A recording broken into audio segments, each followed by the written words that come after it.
Story 1. It was the first night in the fog at the shoreline I spent completely alone. I thought the silence would be peaceful, until I realized it wasn't silence at all. I had rented a small, weathered cabin on the Oregon coast to escape the city for a few days. Work had been incredibly stressful, and I just needed a quiet place where my phone wouldn't ring. The cabin sat at the very end of a long dirt road, with nothing around it but tall pine trees and the vast, dark ocean. When I arrived earlier that afternoon, the beach was completely empty. There wasn't another person, car, or house in sight for miles in either direction. I remember looking down at the smooth sand and feeling a deep sense of relief having the entire place to myself. But total isolation is a funny thing. At first, it feels like absolute freedom. Then, when the sun goes down and the temperature drops, it starts to feel exactly like being trapped. The first few hours of the evening were perfectly fine, but I was restless. The silence inside the cabin was almost too heavy, pressing against my ears in a way that made it hard to focus. Around 11:30 p.m., I finally decided to go for a late walk. Hopping the cold sea air would tire me out. I put on my heavy winter jacket, grabbed a small flashlight from the kitchen counter, and stepped out onto the back porch. The wooden stairs leading down to the beach creaked loudly under my boots. The night air was absolutely freezing, carrying that sharp, salty smell of the open ocean. The tide was very low, leaving a wide, flat expanse of wet, hard-packed sand between the dunes and the water. I clicked on my flashlight, the beam cutting a narrow path through the complete darkness. The ocean was just a loud, roaring void to my right. I couldn't see the waves in the dark, but I could hear them crashing violently against the shore. I started walking north, keeping a slow, steady pace without any real destination in mind. For the first 20 minutes or so, it was exactly what I needed to relax. The repetitive sound of the ocean and the rhythmic crunch of my boots on the wet sand began to clear my head, but then the weather changed immediately. It didn't happen slowly like a normal shift. One minute, the night air was clear and biting. The next, a thick, gray fog rolled in right off the water. It was incredibly dense, moving over the beach like a physical moving wall. Within seconds, my flashlight beam hit the fog and just stopped, reflecting a bright white glare right back into my eyes. Visibility dropped to less than 10 feet in an instant. The fog was so unnaturally thick it actually muffled the sound of the massive ocean beside me. That loud, roaring crash turned into a dull, distant hum. The sudden quiet was deeply unsettling. The air itself felt heavier, damp, and almost suffocating inside my lungs. I stopped walking, suddenly feeling very exposed out in the open space. I quickly realized it was foolish to be out here in this kind of weather. Without being able to see where the water ended and the beach began, it was genuinely dangerous. I turned around to head back to the safety of the cabin. I knew I just had to keep the ocean on my left and walk straight until I found the stairs. I zipped my jacket up to my chin, pulled my hood up, and started walking back. I kept my flashlight pointed directly down at the sand, watching my own footprints from earlier to guide me. But after a few minutes of walking, I noticed something strange. The rhythm of my walking sounded completely off. With every step I took, I heard a slight delay. A faint, wet sound hitting the sand just a fraction of a second after my boot did. Squish, squish. It was very subtle at first, almost blending in with the muffled water. I frowned, assuming it was just the echo of my own footsteps bouncing off the dense wall of fog around me. I had heard that strange weather conditions could play tricks with sound, but as I kept walking, the wet sound grew slightly louder and clearer. It didn't sound like an echo anymore. It sounded distinct, heavy, and undeniably barefoot. Someone or something was walking directly behind me. A sharp spike of cold adrenaline went straight into my chest, making my breath hitch. I tried to rationalize it to stay calm. Maybe there was another person out here taking a late-night walk to clear their head too. But who in their right mind would walk completely barefoot on a freezing beach at midnight in a blinding fog? I slowed my pace down, testing the strange sound. The delayed footsteps slowed down perfectly with mine, maintaining the exact same distance. I sped up to a brisk jog to see what would happen. The wet slapping sounds behind me sped up too, matching my exact speed perfectly.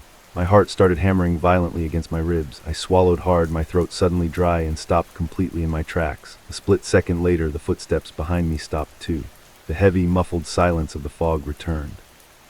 I stood there in the gray void, gripping my flashlight so tightly my fingers physically ached. Every single instinct in my body was screaming at me to just run, but I was terrified of what I might see if I moved. I slowly turned my head, aiming the weak beam of light over my shoulder. The light hit nothing but swirling, damp, gray fog. There was absolutely no one there. I called out into the dark, but my voice sounded weak, swallowed instantly by the heavy air.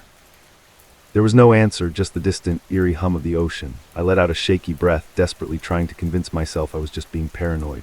The total isolation and the creepy weather were just getting to my head. I turned back around, focused on the sand, and started walking again. The very moment my boot hit the sand, the wet slapping sound returned, but this time it wasn't behind me anymore. It was off to my right side, coming from the direction of the dark water. Whatever it was had moved silently while I was stopped. It was keeping pace with me now, staying just outside the small bubble of light from my flashlight. I couldn't see it, but I could hear it vividly. The steps sounded much heavier now, sinking deep into the wet sand with a sickening, suction-like sound. Squish, pull, squish, pull. It was a deliberate, unhurried pace that chilled me to the bone. It knew I couldn't see it through the gray wall. It knew I was lost and disoriented in the fog. It was just walking with me in the dark, waiting. Panic fully set in, overriding any logical thought. I abandoned the slow walk and broke into a heavy, desperate run. The wet, soft sand slowed me down, making my legs feel like they were made of lead. I kept the flashlight pointed straight ahead, desperately searching for the dark wooden shape of the stairs. As I ran, the sound to my right changed. It didn't break into a run to match my frantic pace. Instead, the heavy, wet footsteps started moving closer to me. They were angling inward, slowly cutting off my path forward. The sound was so close now I felt like I could reach out my hand and touch whoever was making it. Then I heard the faint, rough sound of air being pulled through teeth. A raspy, uneven breathing right next to me in the fog. I stopped dead in my tracks again, nearly tripping over my own feet. I couldn't run blindly anymore. If I kept going forward, I was going to run right into it. I swung my flashlight frantically in a wide, sweeping arc. Nothing, just an endless wall of gray fog and wet sand. But the footsteps didn't stop this time. They kept going. They weren't walking alongside me anymore. They were walking in a circle around me. I stood perfectly still, freezing in terror, tracking the sound as it moved. It went from my right side to in front of me to my left side and finally directly behind me. A slow, methodical, unbroken circle, closing in tighter with every single rotation. The raspy breathing grew much louder. I had no idea which way the cabin was anymore. I had spun around too many times looking for the source of the noise. I was completely disoriented, trapped in a gray room with no walls and something slowly circling me in the dark.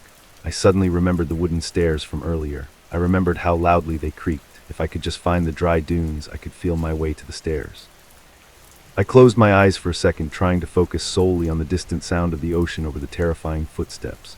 The water was behind me now. That meant the dunes had to be straight ahead. I opened my eyes, pointed the flashlight forward into the gray mist, and sprinted with everything I had. I ran harder than I ever have. The wet sand splashed up against my legs, soaking my jeans. I heard a sudden, violent shift in the sand directly behind me, like whatever was out there had finally lunged forward. I didn't look back, I just kept running. Suddenly, the ground under my boots started to incline. I hit soft, dry sand, the dunes. I scrambled up the slight hill, my boots slipping and sliding desperately. My flashlight finally caught the edge of something solid and dark, wood, the stairs. I grabbed the cold, damp railing and pulled myself up the first few steps. The wood creaked loudly, exactly like it had when I left the cabin. It was the best sound I had ever heard. I climbed the stairs 2 at a time, my lungs burning, gasping for air. I didn't stop until I reached the back porch. I slammed the heavy wooden door shut behind me, threw the deadbolt, and locked every single window in the small cabin. I collapsed onto the living room floor, my chest heaving, listening intently to the outside world. For a long, agonizing time there was absolutely nothing, just the silence of the cabin and the muffled hum of the ocean through the fog. Then from the very bottom of the long wooden stairs outside I heard it, one heavy, wet footstep on the bottom piece of wood.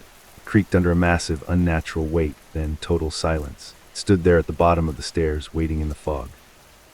I sat on that hard floor until the sun finally came up, too terrified to even move to the couch.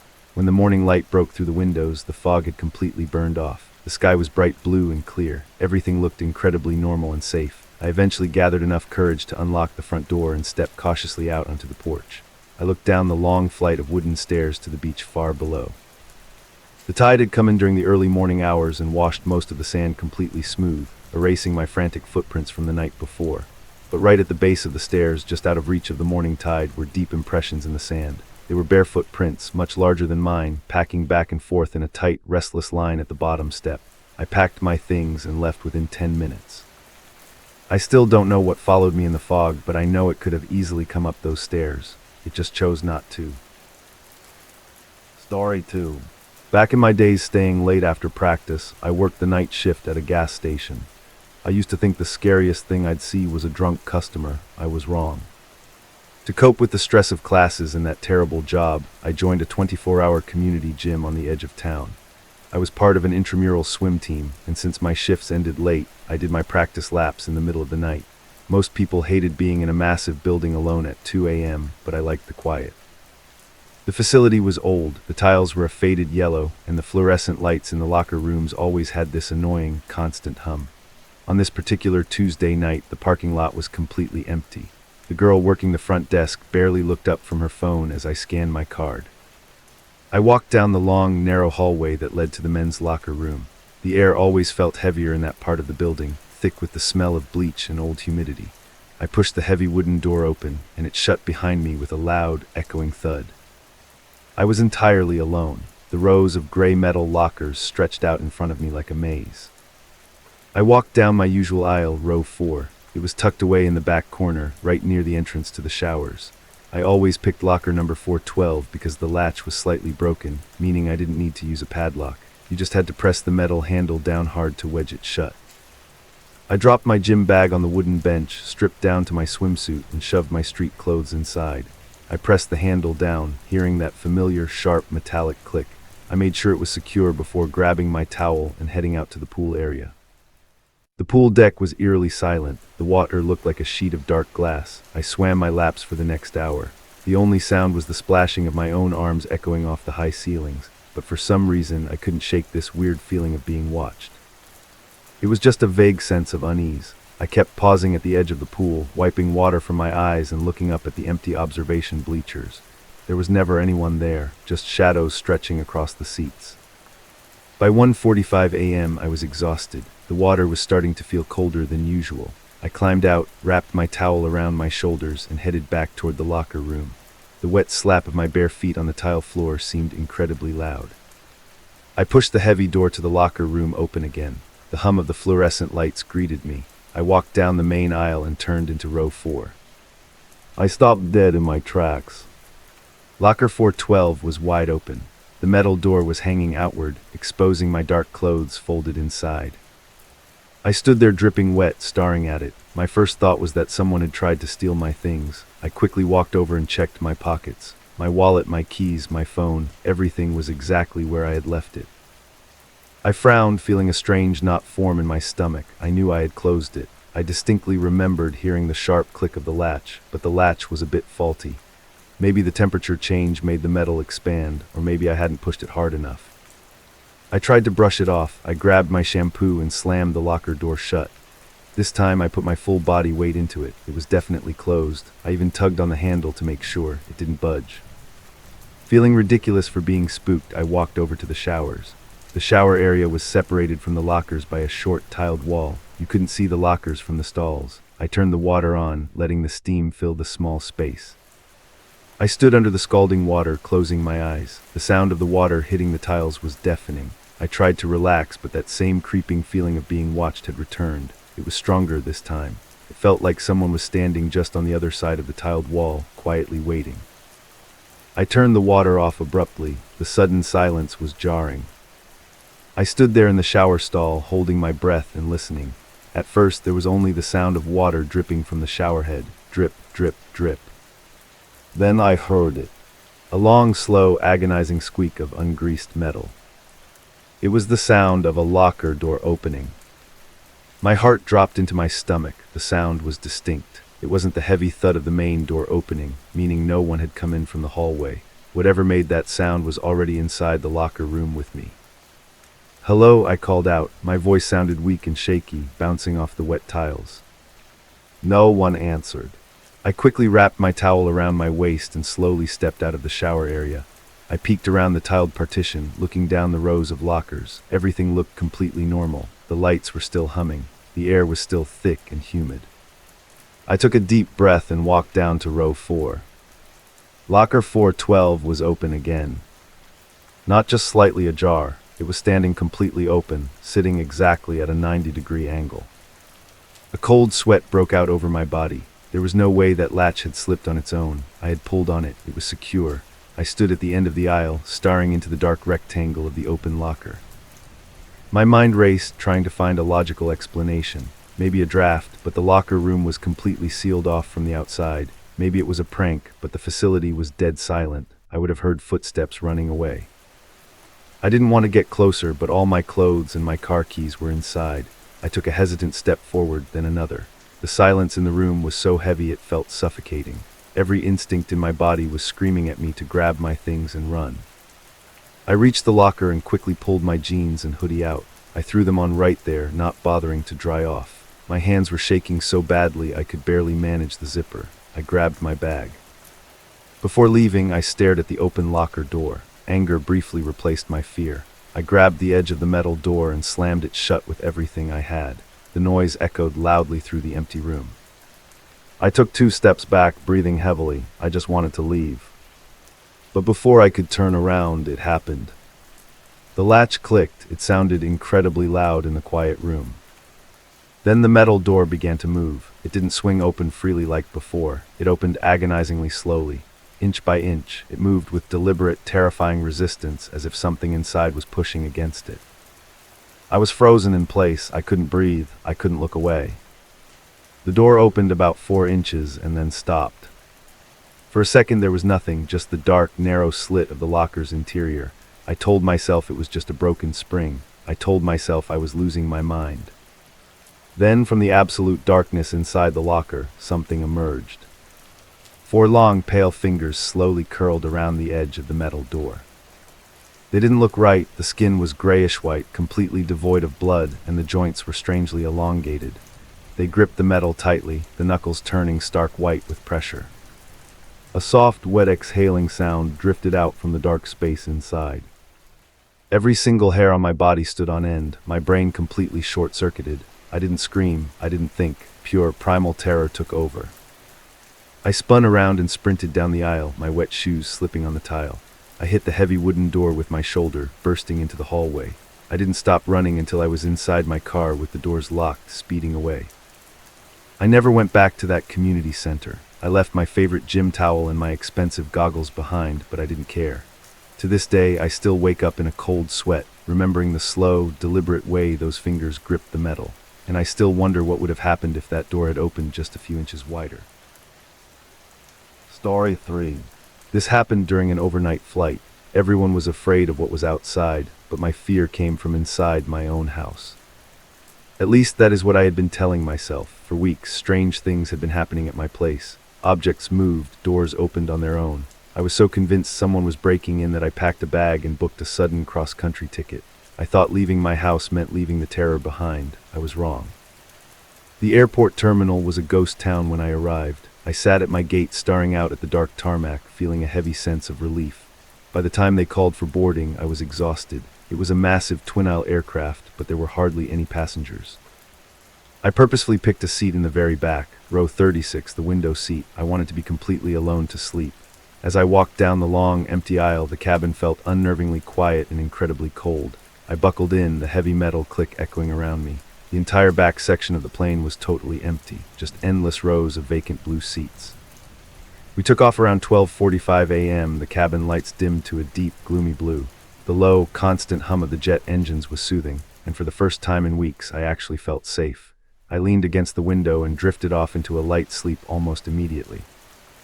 I woke up slowly, feeling that dry, uncomfortable grogginess. The cabin was completely silent except for the roaring engines. As I stretched my legs, I realized something felt off. The air next to me felt extremely heavy. The middle seat was empty, but it felt the exact way a room does when someone is standing right behind you in the dark. I brushed it off as paranoia. My nerves were completely fried from everything back home. Just as I reached down to grab my water bottle, a loud chime echoed through the quiet cabin. It was the distinct, high-pitched ding of an airplane call button. I leaned forward and looked down the long, dark aisle. Up in the very front, I saw the silhouette of a flight attendant walking toward the back. I figured someone ahead of me needed something. I sat back and waited for her to pass. A few moments later, she stopped right at my row. She looked down at me with a tired smile and whispered to ask if I needed anything. I looked at her, completely confused. I shook my head and told her no, I was just trying to sleep. Her smile faded slightly. She looked up at the ceiling panel directly above my seat. I followed her gaze. The orange call button was illuminated right over the empty middle seat. I stared at it, my brain trying to process why it was on. I quietly told her I had not touched it. She gave a small, dismissive nod and pressed the button to turn it off. She whispered that it was probably a wiring glitch, which made logical sense for an older plane. I thanked her, and she walked back up the aisle, disappearing behind the dark curtains. I settled back into my seat, but that strange, uneasy feeling remained. I kept glancing over at the empty middle cushion. The seatbelt was neatly crossed over it. Nothing was there. The plane hit a patch of mild turbulence, slightly rattling the overhead bins. I was just starting to drift off when I heard it again. Another loud, sharp chime. My eyes snapped open. The orange glow was already spilling down onto the middle seat. The call button had been turned on again. My heart beat faster. It was just a glitch, I reminded myself, but seeing that light turn on by itself in the dark cabin was incredibly unsettling. I reached up and pressed the button off. The plastic was strangely warm. I pulled my hand back quickly and took a deep breath. I decided I was done trying to sleep. I pulled out my phone to keep my mind occupied. About 20 minutes passed. Everything was perfectly quiet, just the drone of the engines and the dark sky outside. I was finally starting to calm down. Then it happened for the third time. The chime echoed right above my head, but this time was different. I was wide awake, looking straight ahead. Out of the corner of my eye, I saw the physical plastic button push upward, as if an invisible finger had pressed it firmly. The orange light flicked on instantly. My breath caught in my throat. I froze in place. I just stared at the glowing orange light illuminating the empty seat. There was no wiring glitch. Something had deliberately pressed that button. Suddenly, the air in my row felt freezing cold. It was a deep, unnatural chill that seeped straight through my jacket. I slowly turned my head to look at the middle seat. The blue fabric cushion was completely empty, but the feeling of an angry, heavy presence was completely overwhelming. I pressed myself hard against the curved wall of the airplane, trying to put distance between me and whatever was sitting there. I wanted to run to the front of the plane, but my legs would not move. Primal fear had completely paralyzed me. I just sat there, barely breathing. A few agonizing minutes later, the flight attendant returned. Her footsteps were muffled by the carpet. She looked genuinely annoyed this time, asking in a tight whisper if there was a problem. I swallowed hard and told her the button was pressing itself. I knew how crazy I sounded, seeing the heavy disbelief in her eyes. She let out a frustrated sigh, reached up, and forcefully turned the light off again. Before leaving, she whispered something that made my blood run cold. She told me to stop playing with the buttons because according to the flight manifest, no one else was assigned to the back half of the plane. I was the only passenger past row 20. She quickly left. I was entirely alone in the back of the massive aircraft, surrounded by empty seats. But I knew with absolute certainty that I was not alone. I sat in the dimly lit cabin for what felt like hours, perfectly still. I stared straight ahead at the seat in front of me. The freezing cold air never went away. It hovered heavily right over the middle seat beside me. Sometime around 3:15 a.m., the turbulence started up again. It was much rougher. The plane dropped suddenly, making my stomach lurch violently. The overhead seatbelt sign lit up with a sharp ding. I gripped the plastic armrests tightly, and that is exactly when it happened. As the plane bounced, I felt something brush forcefully against my right arm. It was not my bag or a loose piece of clothing.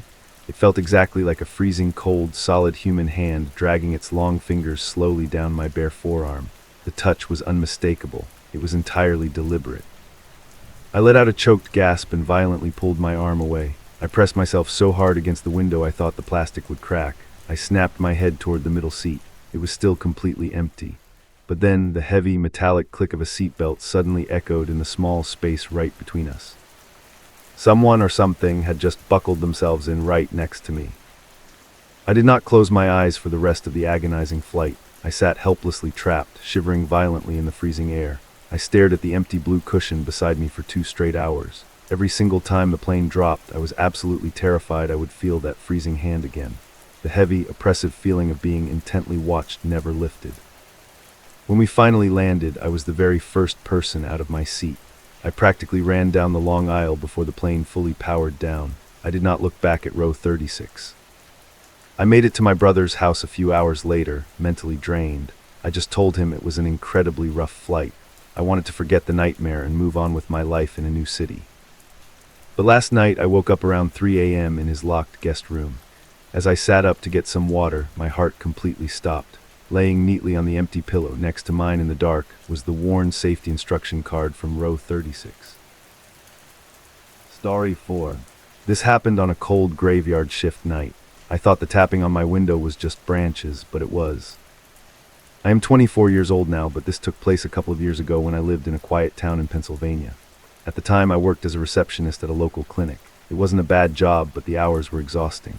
I usually finished my shift around 5:30 p.m., but on this particular Tuesday, we had a backlog of paperwork. I was asked to stay late. By the time I finally clocked out and stepped outside, it was already past 6:45 p.m. The sun was setting fast, turning the sky a bruised shade of dark purple. The temperature had dropped significantly, leaving a sharp chill in the air that immediately bit through my thin coat. I could see my own breath forming little white clouds in front of my face with every sigh. I stuffed my bare hands deep into my pockets, trying to keep my fingers from going entirely numb. I did not have a car back then, so I relied on walking everywhere. My apartment was only 1.5 miles away, which usually took me about 30 minutes to walk. But because I was so incredibly tired and just wanted to get home, I decided to take a shortcut. The quickest way to my apartment was to cut through the old municipal cemetery.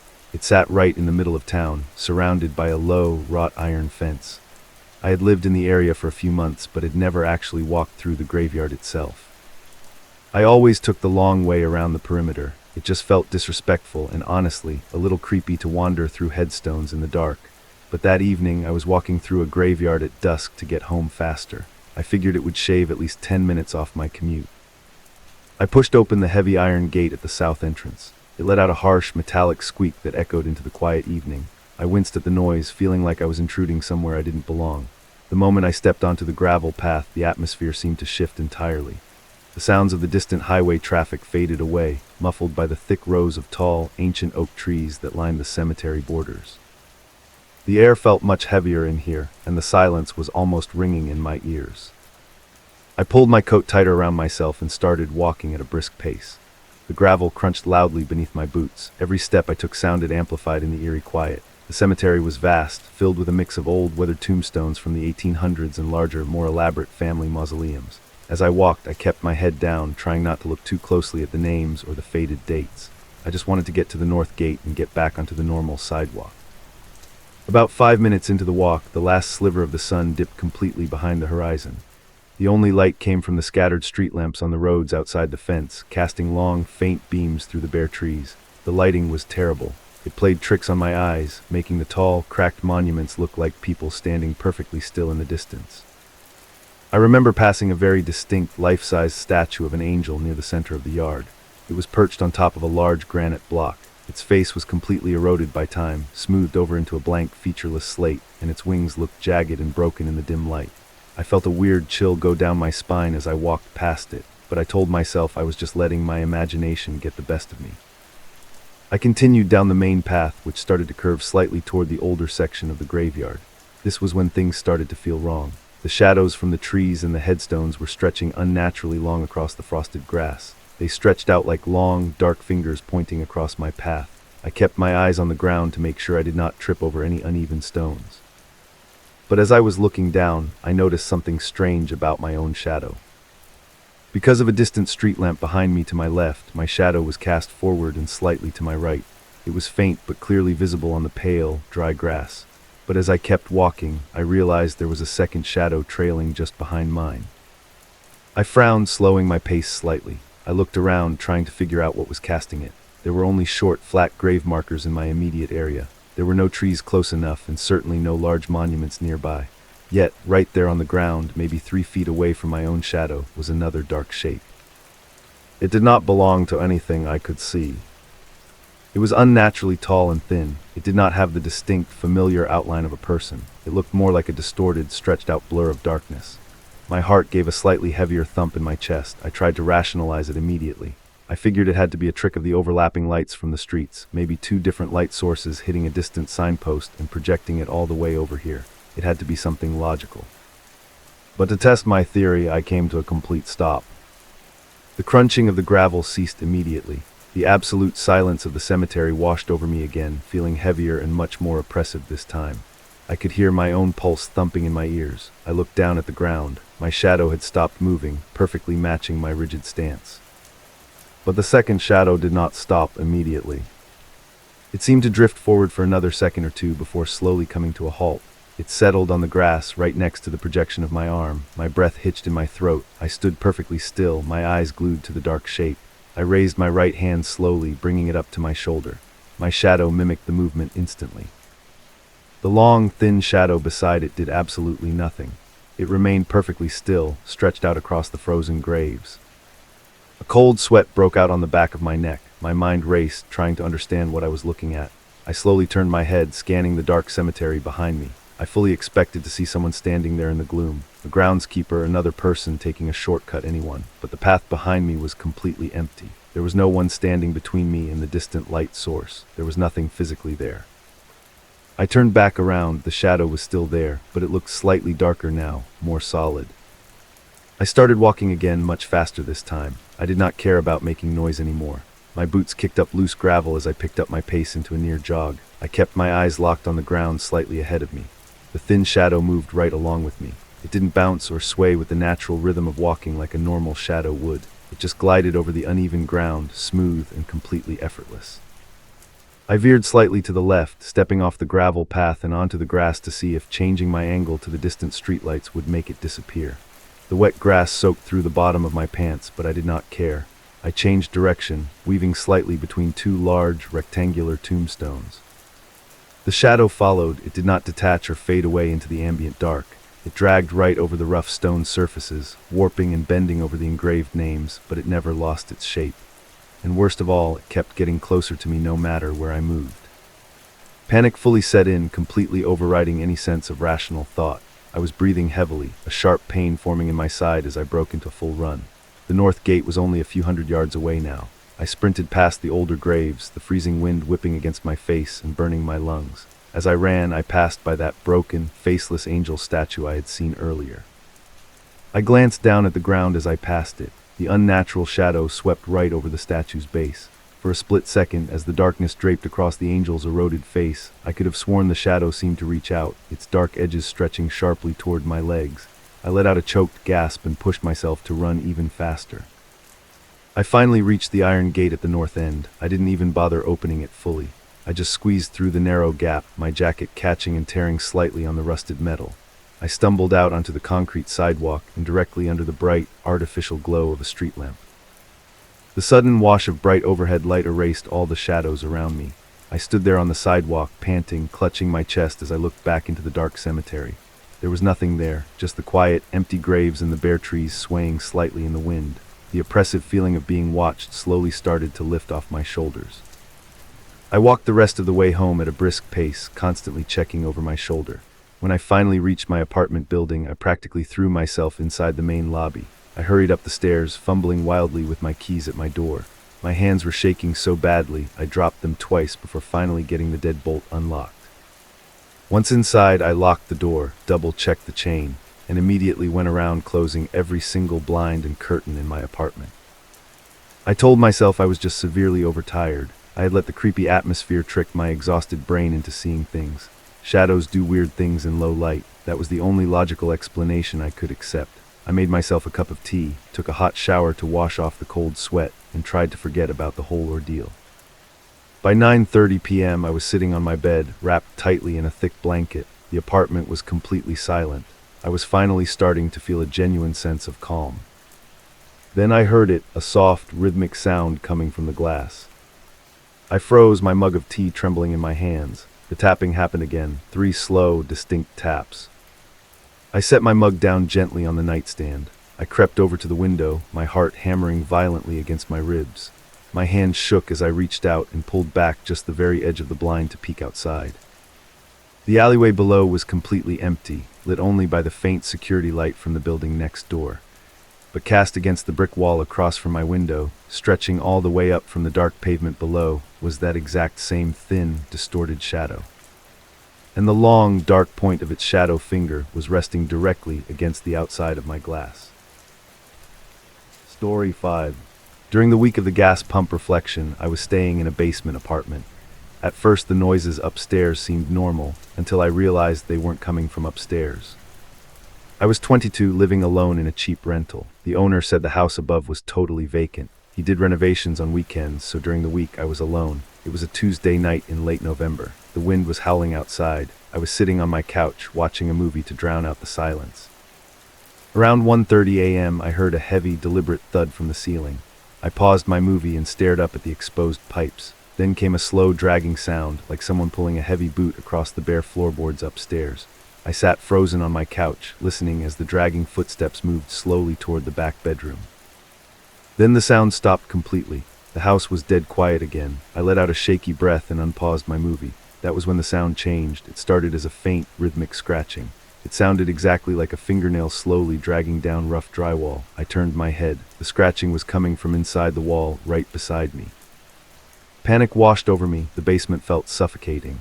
The air grew unnaturally heavy and freezing cold. I couldn't stay there. I grabbed my keys, shoved my feet into my sneakers, and grabbed my jacket. I sprinted up the stairs and burst through the metal door. I threw myself into my car, locked the doors, and sped away. I didn't have a destination. I just needed bright lights. The roads were desolate. It was nearing 2:30 a.m. and not a single soul was out. My heater was blasting hot air, but I was shivering uncontrollably. After 15 minutes, I saw the glowing sign of a 24-hour gas station off the interstate. I pulled into the sprawling parking lot. It was a large travel center, but completely abandoned. There were no trucks parked in the back and no other cars at the pumps. The entire lot was a vast sea of empty, yellow-lit pavement. I parked at pump number 4. I turned off the engine and stared at the bright fluorescent lights buzzing above. Even the convenience store inside looked dim and lifeless. I couldn't spot a cashier anywhere through the glass. It felt like I was the only person left in the world. Taking a deep breath, I stepped out into the biting wind. I walked to the back of my car, grabbed the heavy black nozzle, and shoved it into the tank. I swiped my card. The machine beeped loudly, breaking the uneasy silence. The dark, glossy digital screen on the pump lit up, asking me to select my fuel grade. As I reached out to press the button, my hand hovered. Something caught my eye. The smooth, black plastic panel was highly reflective, acting exactly like a dark mirror. I could clearly see the harsh fluorescent lights above, the pale reflection of my face, and the empty concrete lot behind me. I pressed the button for regular gas. The pump clicked, and the slow rush of gasoline began flowing. That was when I noticed it. In the slightly distorted reflection of the plastic panel, there was a figure standing directly behind me. It was positioned near the trunk of my car, maybe 10 feet away. It was a tall, completely dark silhouette. It had no discernible features or clothing details. It was an absolute void of darkness, standing motionless. My heart instantly slammed against my ribs. A cold sweat broke out across my forehead. For a desperate second, my brain scrambled to rationalize it. I told myself it must be another customer, or maybe the cashier had stepped outside. But I hadn't heard a single vehicle pull into the lot. I hadn't heard any footsteps, and the figure wasn't moving. I whipped my head around, my breath catching sharply. I fully expected to lock eyes with some weird stranger hovering around my vehicle, but there was absolutely nothing there. The area behind my car was completely empty. The yellow painted lines of the parking lot stretched out into the darkness, totally undisturbed. There was no one hiding behind the pumps. I stood there staring into the empty space, feeling incredibly foolish. I let out a nervous laugh, running a hand through my hair. I told myself that exhaustion and the lingering paranoia from my basement were completely messing with my head. Taking a ragged breath, I turned back around to face the gas pump, trying to focus on the numbers ticking upward. I absent-mindedly glanced at the dark, reflective panel again. The breath was knocked completely out of my lungs. The dark figure was still there in the reflection, but it was no longer standing by the trunk of my car. It was standing directly behind my left shoulder. It was barely 2 feet away from me. My blood turned to absolute ice. I could clearly see the outline of its broad, unnaturally sloping shoulders looming right behind me in the dark plastic mirror. I didn't turn around this time. I couldn't. My body was entirely locked in absolute paralysis. Every single survival instinct was screaming at me to run, but my muscles completely refused to respond. The air around me suddenly shifted violently. It felt incredibly heavy, stagnant, and suffocating. It was the exact same oppressive feeling I had experienced in my living room just an hour before. And then I felt it. A distinct, freezing cold pressure pressing lightly against the back of my neck. It felt exactly like someone was leaning in incredibly close to me. Then, cutting through the low hum of the gas pump and the howling winter wind, I heard a sound. It was incredibly faint, but absolutely unmistakable. It was a soft, slow, rhythmic scratching noise. It sounded exactly like a long fingernail slowly dragging against the cold metal of my car door, right behind my legs. It was the exact same scratching from my wall. Tears of sheer, primal terror stung the corners of my eyes. The rational part of my brain completely shattered. Reflections did not move independently. I squeezed my eyes shut, praying that when I opened them, the dark panel would only show my own terrified face. But the scratching sound against the metal grew slightly louder. Suddenly, the gas pump let out a loud, sharp clank as the tank finished filling. The sudden mechanical noise jolted me violently out of my frozen state. I didn't look back at the reflection. I acted on pure adrenaline. I grabbed the handle of the nozzle, yanked it forcefully out of my car, and slammed it recklessly back into the holder. I threw myself frantically into the driver's seat, slammed the heavy door shut, and hit the lock button so hard my thumb throbbed. I fumbled violently with my keys, my hands shaking so badly I kept dropping them. It took me 3 agonizing tries to finally jam the key into the ignition. The engine roared to life, and I slammed my foot down. I sped away from pump number 4, leaving the gas cap dangling open against the side of my car. I didn't even glance toward the convenience store. I just desperately wanted to get back onto the highway. I merged onto the dark interstate, pushing my car well past 80 miles per hour. The heater was still blowing violently hot air, but my teeth were chattering. I kept my eyes firmly locked on the empty stretch of road illuminated by my headlights. I was absolutely terrified to even glance in the rearview mirror. I drove in absolute silence for another 20 miles before the heavy surge of adrenaline slowly started to fade away. The rhythmic, steady thumping of my tires against the cold pavement was the only sound. I finally forced myself to take a deep, shaky breath. I tried to convince myself that it was finally over.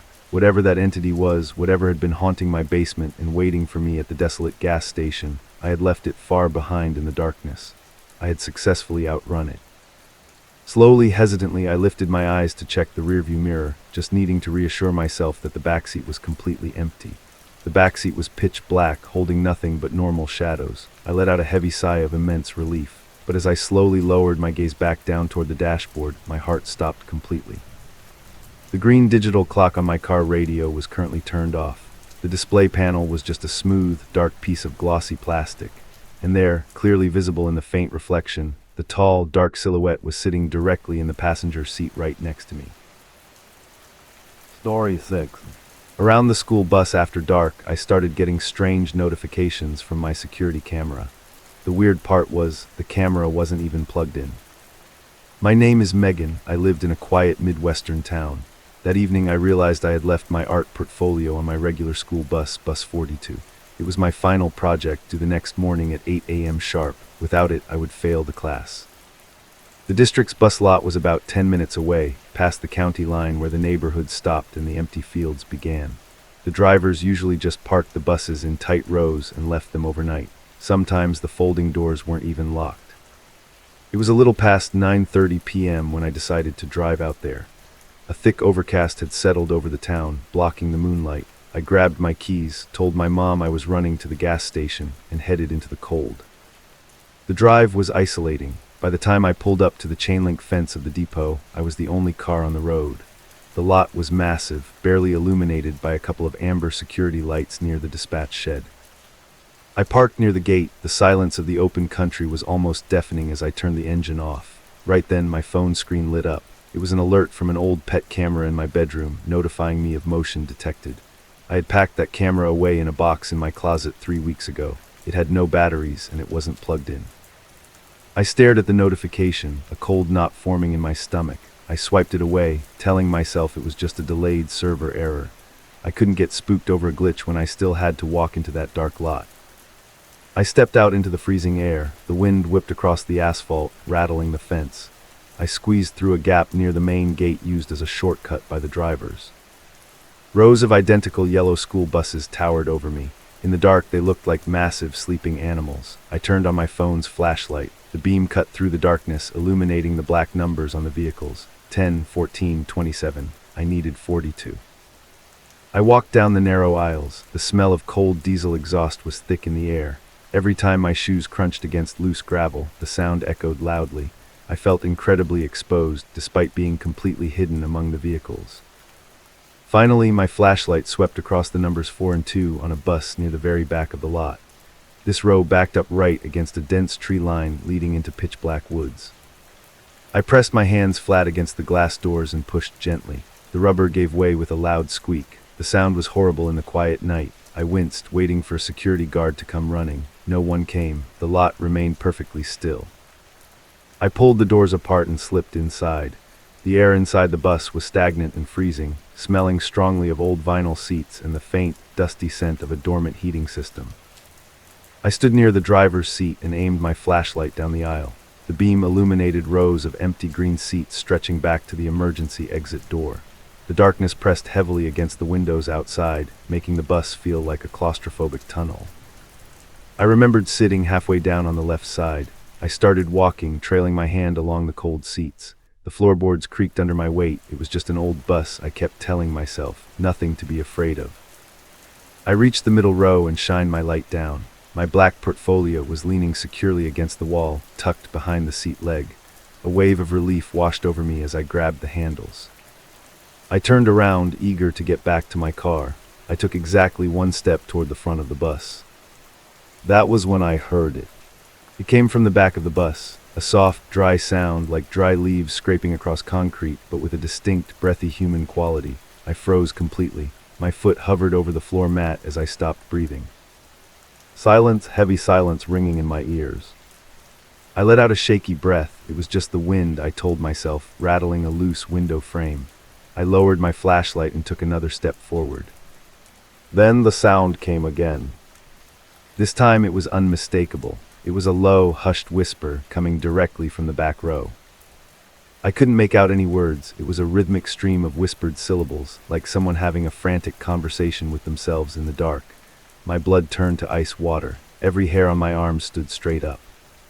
I raised my trembling hand and aimed my flashlight straight down the aisle.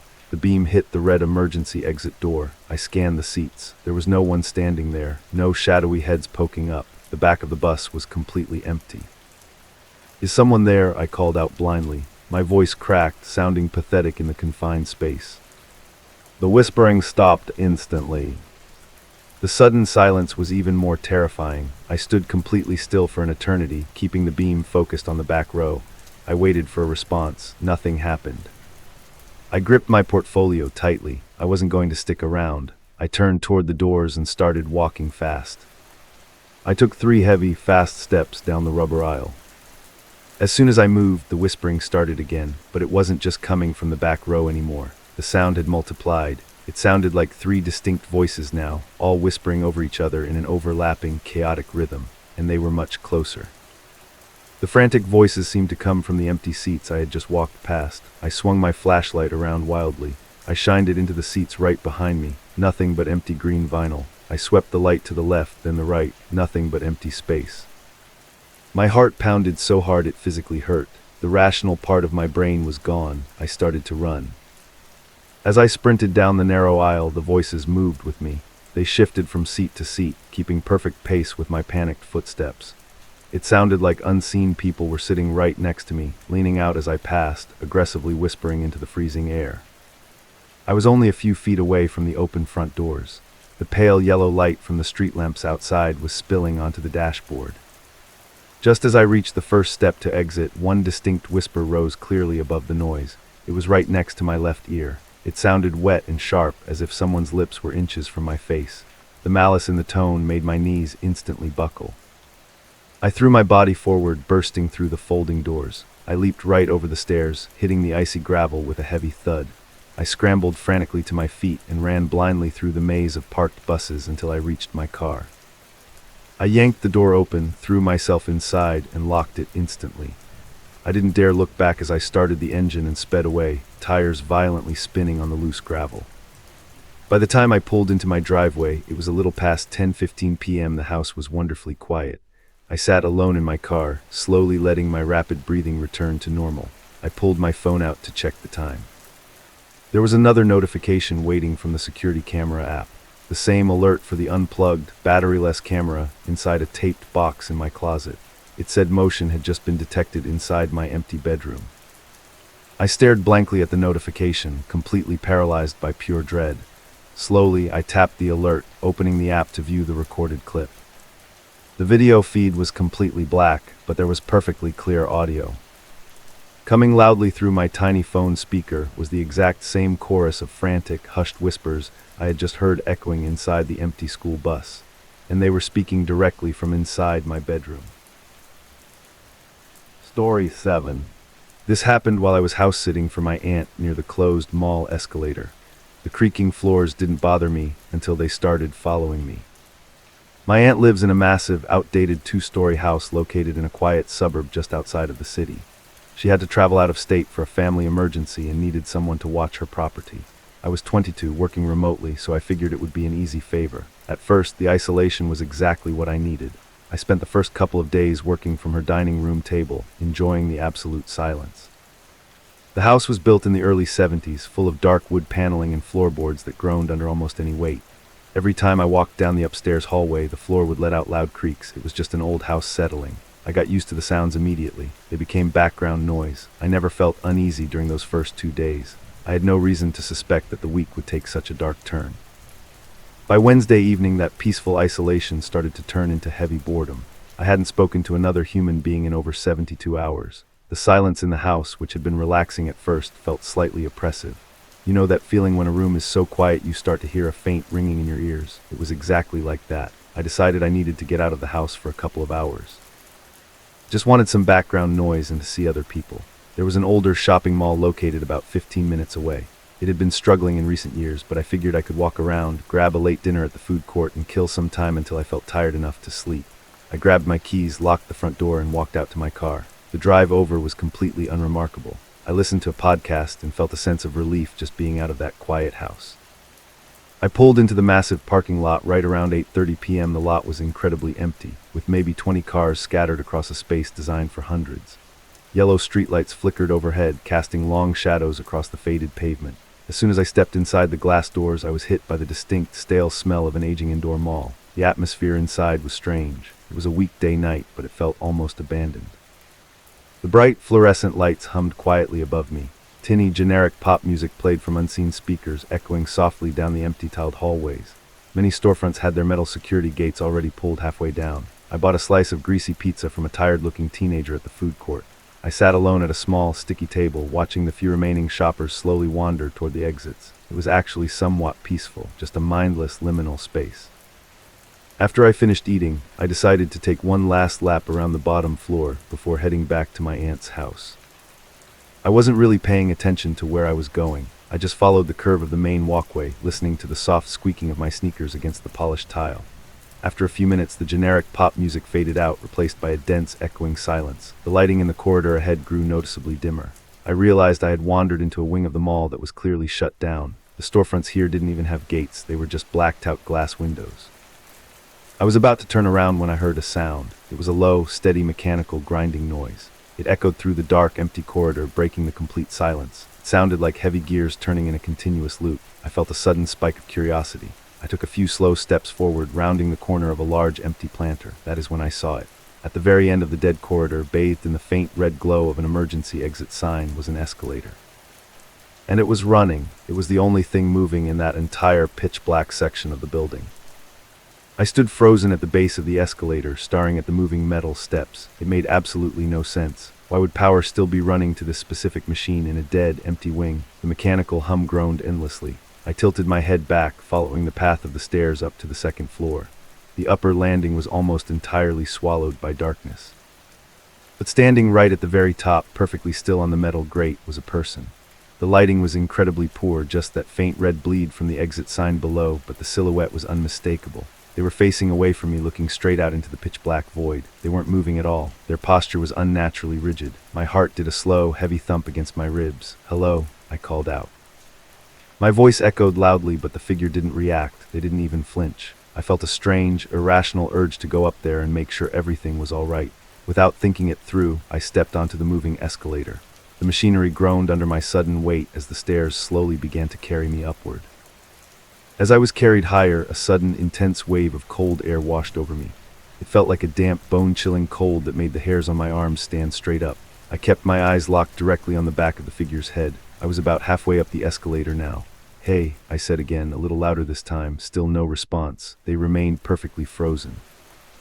I was maybe 10 feet away from the top. I blinked. It was a completely normal, involuntary blink.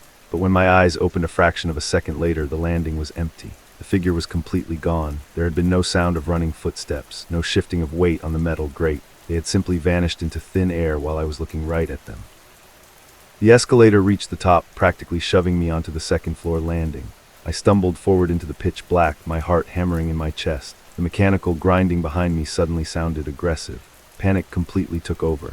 I bolted down the stationary stairs next to the escalator, taking them two at a time, and sprinted blindly through the dark corridors until I hit the cold night air.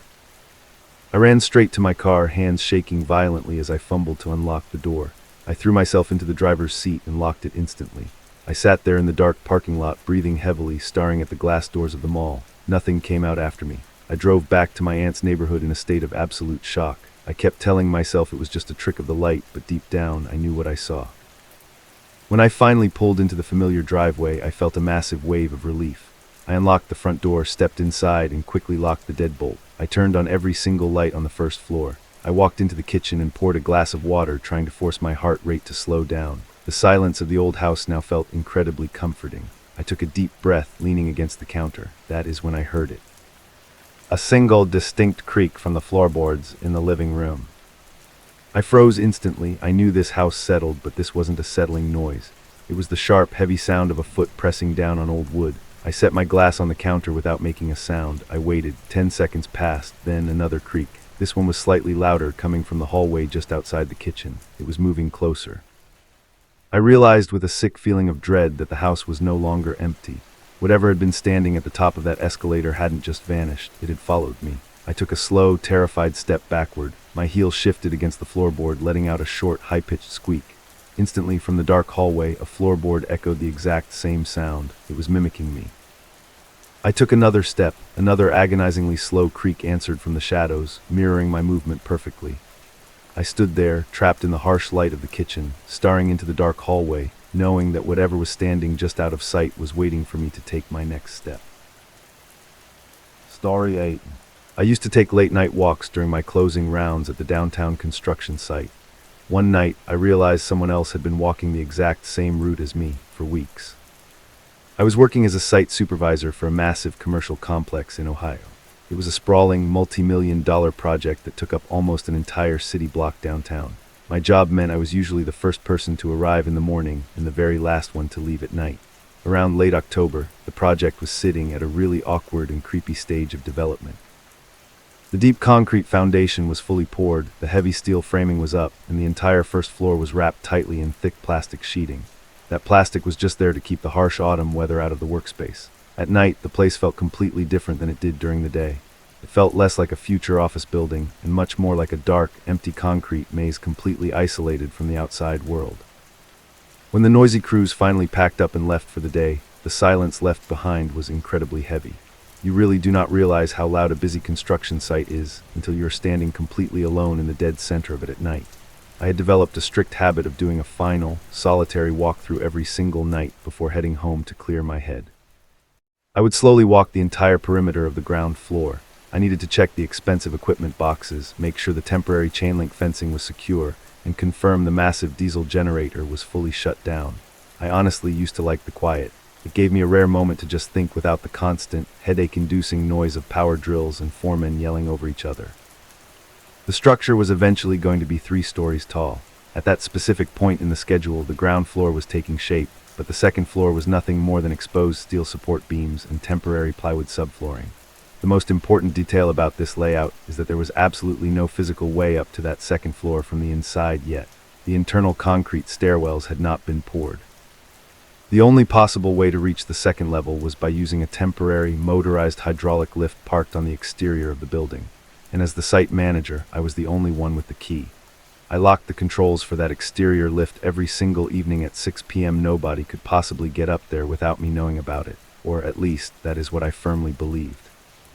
This specific incident happened on a freezing Tuesday night. The temperature had dropped significantly right after sunset, bringing a sharp, biting chill into the air.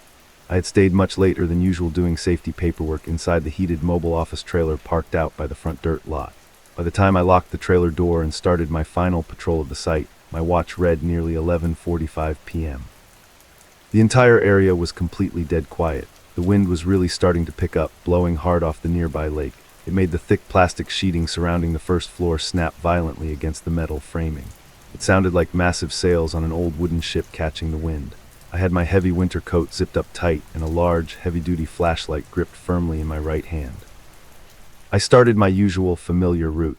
I began at the temporary north entrance, walked down what would eventually become the main central hallway, and briefly checked inside the unfinished side rooms. Everything seemed perfectly fine.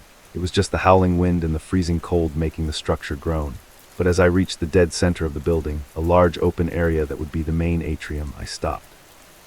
I had to crouch down in the dirt for a second to tie the loose lace on my left work boot. While I was crouched down there, the wind suddenly died completely. The loud plastic sheeting completely stopped flapping. And in that sudden, heavy blanket of quiet, I heard a very distinct, dull thud echoing from somewhere in the dark structure above me. It wasn't incredibly loud, but it sounded incredibly heavy. It sounded exactly like a 50-pound bag of cement being dropped directly onto raw wood. I stood up slowly, keeping my movements as quiet as possible. I shined my bright flashlight all around the expansive ground floor. I didn't see anything out of the ordinary, just empty wooden pallets, tall stacks of unhung drywall, and long, creepy shadows stretching out against the raw concrete walls. I tried to rationalize it immediately. I figured it was just the massive building naturally settling in the cold.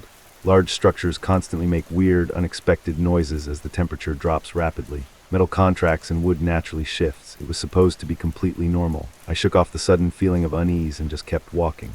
I turned left and headed down the long, pitch-black western corridor of the site. My heavy, steel-toed work boots crunched loudly against the loose gravel and scattered debris covering the unfinished dirt floor. Crunch, crunch, crunch. The sound echoed slightly in the massive empty space around me. After about 30 feet, I stopped to visually check a heavy brass padlock securing a large metal tool cage. As soon as my boots stopped crunching on the dirt, I heard it happen again. But this time it was definitely not a random, settling thud. It was the unmistakable rhythmic sound of footsteps, slow, heavy, deliberate footsteps, and they definitely were not on the ground floor with me. The sound was coming directly from the ceiling. They were walking slowly on the unfinished second floor. I completely froze in place. My brain scrambled to find any logical explanation for what I was hearing.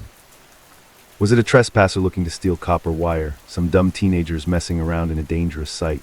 But then the strict reality of the building's current layout hit me like a ton of bricks. There were absolutely no stairs. There were absolutely no ladders left anywhere inside the building for the night. The exterior hydraulic lift was locked tight and parked firmly at ground level. I had literally just walked past it. I held my breath, trying not to make a single sound. I strained my ears, listening intently to the dark, empty space just above the exposed wooden ceiling beams stretching out over my head. The mysterious footsteps had completely stopped the exact second that I stopped walking. It was dead silent in the building again, except for the very faint, distant hum of midnight highway traffic miles away.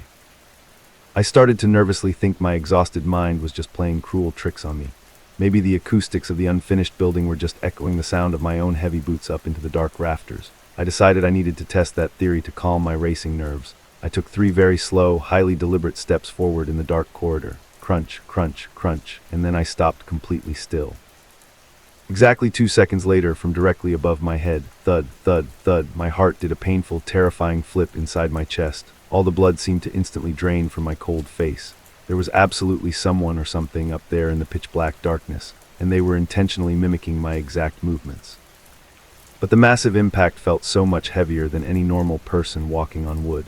The heavy thuds against the thin plywood subfloor physically vibrated down through the thick steel support beams. A fine layer of construction dust sprinkled down from the ceiling into the bright beam of my heavy-duty flashlight. That was the exact moment the terrifying realization washed completely over me. I used to take these late-night walks all the time. I walked the exact same, predictable route through the building every single night. The tool cage, the main hall, the western corridor. I never changed my nightly path. And as I stood there listening to this unseen entity effortlessly track my position from above, a sickening thought crept into my mind. Whoever or whatever was currently up there had not just managed to get up there tonight. They clearly knew my specific route through the site. They knew exactly where I would naturally pause and where I would turn. They had been walking the exact same path as me, just one single floor higher in the darkness, for weeks. I had simply been too distracted by the loud wind to notice the parallel footsteps. A deep, primal sense of dread heavily settled in my empty stomach. The freezing cold air inside the building suddenly felt incredibly suffocating. I was entirely alone, deep inside a sprawling maze of concrete and steel, and something unknown was actively tracking my every single move from a floor that physically could not be accessed. I tried to speak. I tried to yell out, to forcefully ask who was hiding up there in the dark, but my throat was suddenly so painfully dry that no words would come out. I just stood there frozen in the dirt, gripping my heavy flashlight so hard that my knuckles actually began to ache. I wanted it to be a stray dog that had somehow scrambled up the scaffolding. But the footsteps were clearly bipedal. They were walking on 2 legs. The heavy steps were way too spaced out to be an animal. It sounded exactly like an incredibly large, heavy man wearing solid lead work boots, slowly and patiently packing directly above my unprotected head. I slowly took one cautious step backward, moving back toward the direction of the main entrance. The heavy thud above me instantly mirrored the movement perfectly. It stepped backward too, keeping itself perfectly aligned with me. I slowly aimed my flashlight upward, my hands shaking uncontrollably. The ceiling was a messy patchwork of thick plywood boards laid flat across steel joists. There were numerous small, dark gaps right between the rough wooden boards. My breathing was shallow and ragged. I clicked the heavy flashlight to its absolute highest brightness setting. A blinding beam of white light shot straight up, illuminating the rough underside of the plywood right above me. The intense light leaked forcefully up through the narrow gaps between the boards, casting harsh lines into the blackness of the second level. The very second the light hit the ceiling, the patient mimicry completely stopped. The slow, mirroring footsteps vanished. Instead, the thing above me reacted with pure, frantic, terrifying aggression. The heavy thud suddenly started packing back and forth directly over my head. Fast, incredibly fast. It was moving much faster than a human could ever comfortably run in the dark on an unfinished floor without tripping. It was a rapid, violently heavy stomping sound. Thud, thud, thud, thud, thud. It was packing in a tight, frantic circle right over the exact spot where I was standing, paralyzed in fear.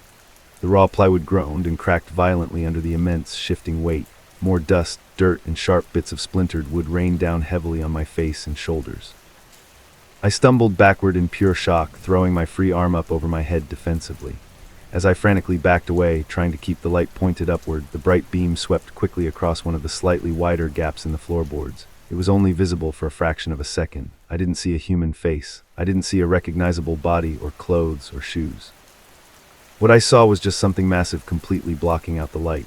As the bright beam hit the crack, something incredibly thick, pitch dark, and oddly misshapen slid very quickly over the gap. It cast a massive, unnatural, writhing shadow down into the first floor.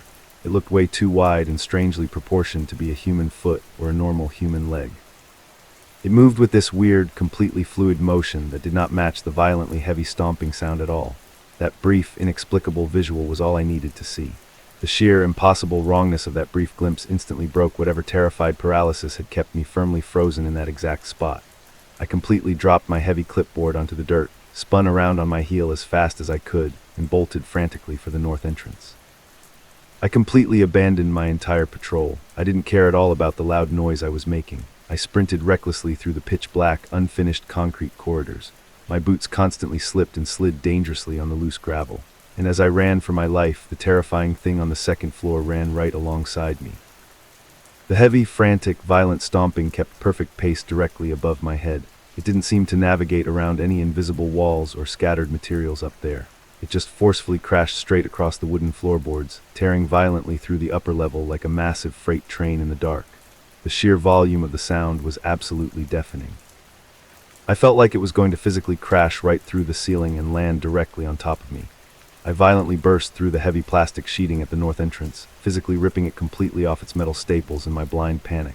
The freezing, sharp night air instantly hit my burning lungs.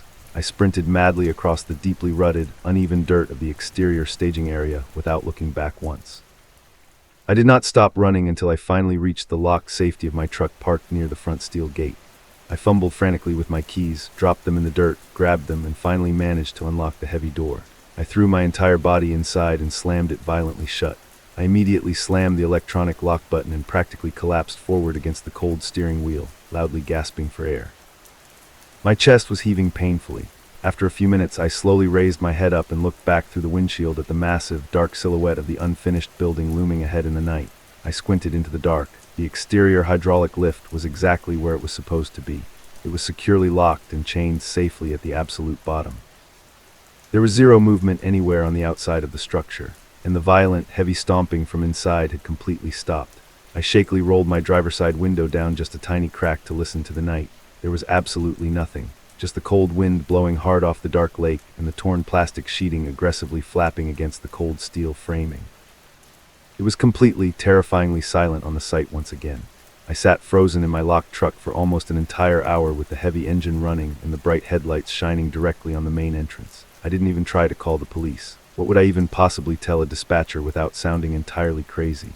That an invisible somebody was loudly walking on a second floor that literally did not have any stairs leading up to it. They would confidently think I was losing my mind, or even worse, they would actually show up and go inside that dark building to check it out themselves. I obviously never went back inside that building at night ever again. I permanently changed my work schedule the very next morning without explaining why to my boss. From that day on, I only worked when the bright sun was fully up and the loud, busy crews were entirely surrounding me. When the massive concrete mixer trucks finally arrived to pour the solid internal stairwells a full week later, I vividly remember standing at the absolute bottom of the frame. I stood there staring nervously up into the dark, empty vertical shaft, completely refusing to be the first person to go up. I still work in commercial construction today, but I strictly refused to do any late-night site security checks anymore under any circumstances. Sometimes, when I'm just standing completely alone in a quiet, empty room in my own house, I find myself nervously looking straight up at my own ceiling. I always think about that impossibly thick fluid shadow silently blocking out the beam of my flashlight through those dusty floorboards, and I can't help but wonder exactly how long that terrifying thing had been up there in the absolute dark, patiently packing right above my head, waiting for me to finally notice it. Story 9. My roommate traveled a lot for work around the time of my experience on the ferry deck at night, so when I heard him talking in his room at 3 a.m., I knew something was wrong. He wasn't home. I was actually miles away from my apartment when I heard that voice. I was standing in the brightly lit passenger lounge of a massive auto ferry, crossing the dark waters of Puget Sound in Washington state. It was late November and the air outside was freezing. I had taken the last ferry of the night after visiting some family on the peninsula. The boat was practically deserted. There were maybe 4 other passengers in the entire lounge area. One was an older man asleep in a booth, and the others were a couple quietly reading on the far side of the room. It was incredibly quiet, aside from the deep, constant vibration of the massive diesel engines rumbling directly beneath my feet. I couldn't sleep, so I was just killing time on my phone. For some reason, I decided to open the app for my apartment's indoor security cameras. I just wanted to make sure everything was secure back home. When the live feed loaded, the apartment was pitch black, illuminated only by the creepy green tint of the night vision lens. That was when I heard it. Through the tiny speaker on my phone, I heard the distinct sound of my roommate coughing, followed by him muttering something under his breath. It sounded exactly like him, but he had texted me just a few hours earlier from his hotel room in Chicago. He was halfway across the country. I sat there staring at my screen, my heart beating a little faster. I even texted him right then just to be sure. He replied a minute later with a picture of his hotel television. He definitely wasn't in our apartment. I closed the app, a cold, heavy knot forming in my stomach. The idea of someone being in our home or something mimicking his voice made me feel incredibly anxious and trapped. I needed to clear my head. The stale, warm air of the passenger lounge suddenly felt suffocating. I stood up, zipped my heavy winter jacket all the way to my chin, and walked toward the heavy metal weather doors that led out to the exterior observation deck. I grabbed the thick handle, pushed down hard, and shoved the heavy door open. The moment I stepped outside, a wall of freezing, damp air hit me in the face. The heavy door swung shut behind me with a loud, echoing clank, sealing away the warmth and quiet of the cabin. Out here, the noise was intense. The wind was whipping fiercely off the black ocean, whistling loudly through the metal railings and the lifeboats suspended above. The engine sounded much louder out on the deck, creating a steady, rhythmic churning noise as the ferry cut through the deep water. I walked over to the thick white metal railing and looked out. There was nothing to see, just an endless pitch-black void stretching out in every direction, meeting the dark sky somewhere in the distance. The deck itself was bathed in the harsh, unnatural glow of yellow sodium lights, casting long, strange shadows across the wet floorboards. I was completely alone out there. The narrow walkway stretched down the side of the massive ship, lined with dark windows looking back into the passenger lounge. I took a deep breath of the freezing, salty air, trying to shake off the weird feeling from the security camera footage. The cold felt good. It was grounding. I stood there for about 10 minutes, just watching the white foam of the ship's wake churning in the darkness below. I was finally starting to relax. The knot in my stomach was fatting, replaced by the hypnotic, steady rhythm of the ferry moving through the water. Then I heard it. Olivia. It was soft, almost like a whisper, but clear enough to cut through the heavy rushing sound of the wind and the engines. It came from directly behind me. I froze, my hands gripping the cold, wet metal of the railing. I slowly turned around, expecting to see a deckhand or another passenger who had stepped outside for a smoke, but the long stretch of the deck was completely empty. There was nowhere to hide, just rows of empty metal benches and the smooth, white wall of the ship's exterior. I stared down the walkway, feeling a sudden, sharp spike of adrenaline. Who would know my name out here? I was traveling alone. Nobody on this boat knew me. I told myself I was just being paranoid. The incident with the camera app had put me on edge, and my brain was just finding patterns in the random, chaotic noise of the wind howling through the ship's rigging. I turned back to the water, pulling my collar up higher to block the chill, but the feeling of peace was entirely gone. Instead, I felt that deep, primal sensation of being watched. The tiny hairs on the back of my neck stood up and my shoulders tensed. It felt like someone was standing just a few feet behind my back, staring at me. I decided I had enough fresh air. I didn't want to be out in the dark anymore. I let go of the railing and started walking briskly down the narrow side deck, heading toward the rear of the ship where another entrance led back into the main cabin. The deck was slippery from the sea spray, so I had to watch my step. The yellow lights flickered slightly as the massive engines vibrated through the floor. The wind seemed to be picking up, blowing my hair across my face and making my eyes water. As I passed beneath one of the large, suspended lifeboats, I heard it again. "Olivia, wait." This time it wasn't a trick of the wind, it was a clear, distinct voice. It sounded louder, as if the person was standing less than 10 feet away. I stopped dead in my tracks and spun around, my heart hammering against my ribs. Nothing, the deck was still completely deserted. The yellow lights illuminated the empty benches and the wet floorboards. There was absolutely no one there. I backed up against the cold glass of the cabin window, my breathing turning shallow and fast. I looked through the glass, hoping to see the sleeping old man or the couple, just to feel some connection to reality. But this section of the lounge was dark and empty. I was isolated on the outside of the ship, trapped between the dark water and the locked metal doors. I squeezed my eyes shut for a second, rubbing my temples. I tried to apply logic to the situation.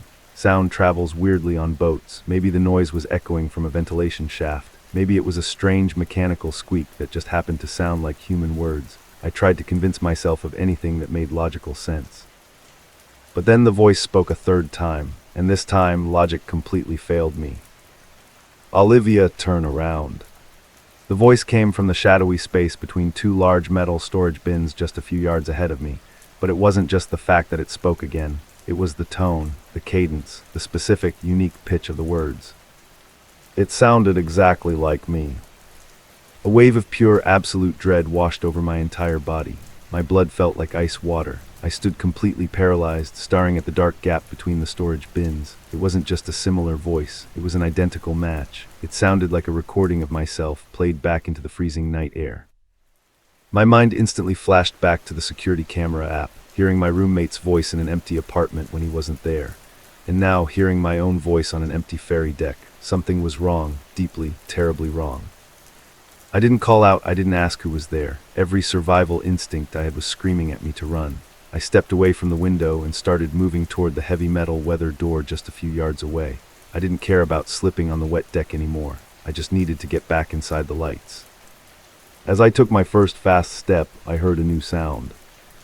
Footstep. They weren't the heavy thud of boots or the solid clack of shoes.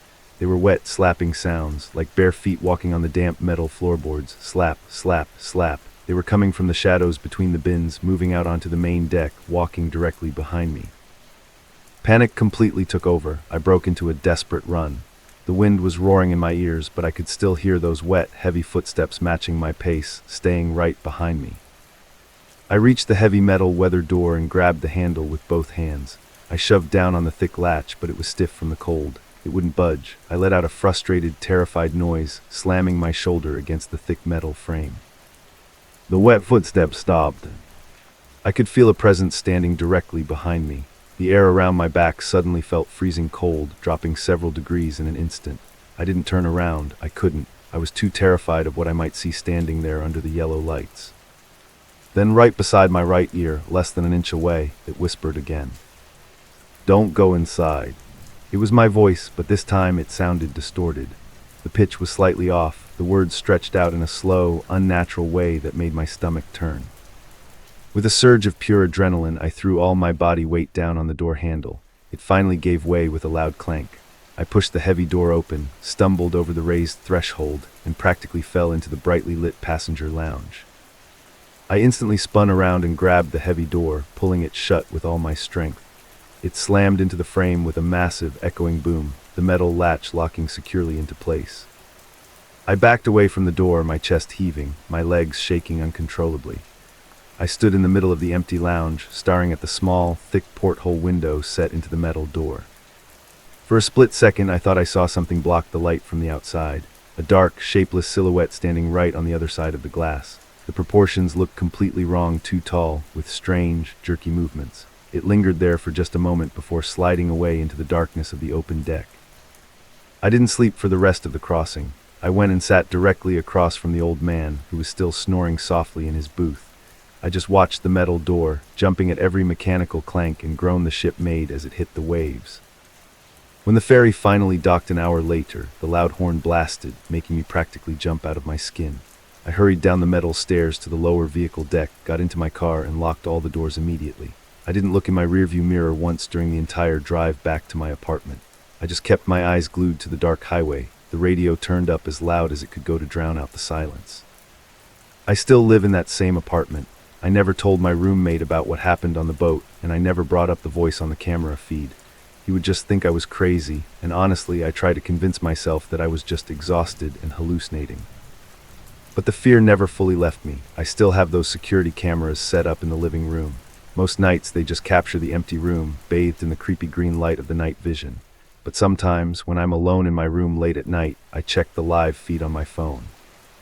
And sometimes I don't just hear the empty static of the apartment. Sometimes, coming through that tiny speaker, I hear my own voice, whispering the exact same distorted words it whispered to me on that dark, freezing ferry deck. Story 10. It was the first night closing the library basement I spent completely alone. I thought the silence would be peaceful, until I realized it wasn't silence at all. My name is Ryan. At the time, I was 20 years old and working a part-time job at the main county library in my city. It was an old, massive stone building right in the middle of downtown. Most of my shifts were up on the second floor, organizing fiction and helping people find computers. But this night was different. My manager had asked me to cover the closing shift for the basement archives. The basement was a completely different world compared to the rest of the building. It was where they kept all the local historical records, microfilms, and decades-old newspapers. Barely anyone ever went down there, even during the day. It smelled intensely of dust, dry paper, and that metallic tang of old heating vents.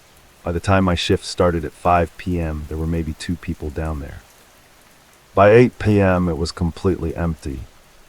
My job was simple: sit at the small wooden desk near the stairs, and at 10:30 p.m. do a final walkthrough before locking up.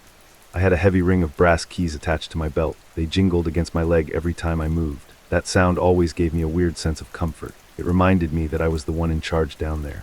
Around 9:15 p.m., the absolute quiet of the basement started to mess with my head. Above me, the library was built with thick concrete floors, so I couldn't hear a single footstep from the upper levels. It was just me and the low hum of the HVAC system. I tried reading to pass the time, but I couldn't focus. I kept feeling this strange urge to look over my shoulder. You know that feeling when you just know someone is standing behind you? I kept getting that.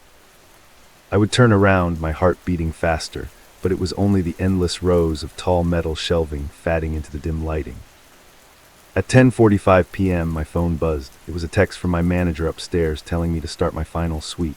I stretched my legs, grabbed my flashlight, and started walking down the central aisle. The lighting down here was terrible. Half of the old fluorescent tubes either buzzed loudly or flickered constantly. The basement was organized into deep aisles with massive industrial shelving units. You had to crank them with a wheel to move them apart. I hated those things. Walking between them always felt like walking into a trap. I walked up and down the first few aisles. Everything was clear. Nothing but old leather-bound books and cardboard archive boxes. My heavy keys jingled against my leg with every step. The sound echoed off the low ceiling. As I moved deeper into the back half of the basement, the air started to feel noticeably colder. This was the oldest section. The floor transitioned from cheap carpet to bare concrete. I shone my flashlight down the rows. It was totally silent. Then I heard it. It was faint at first, a soft, scraping sound coming from the very back corner of the room.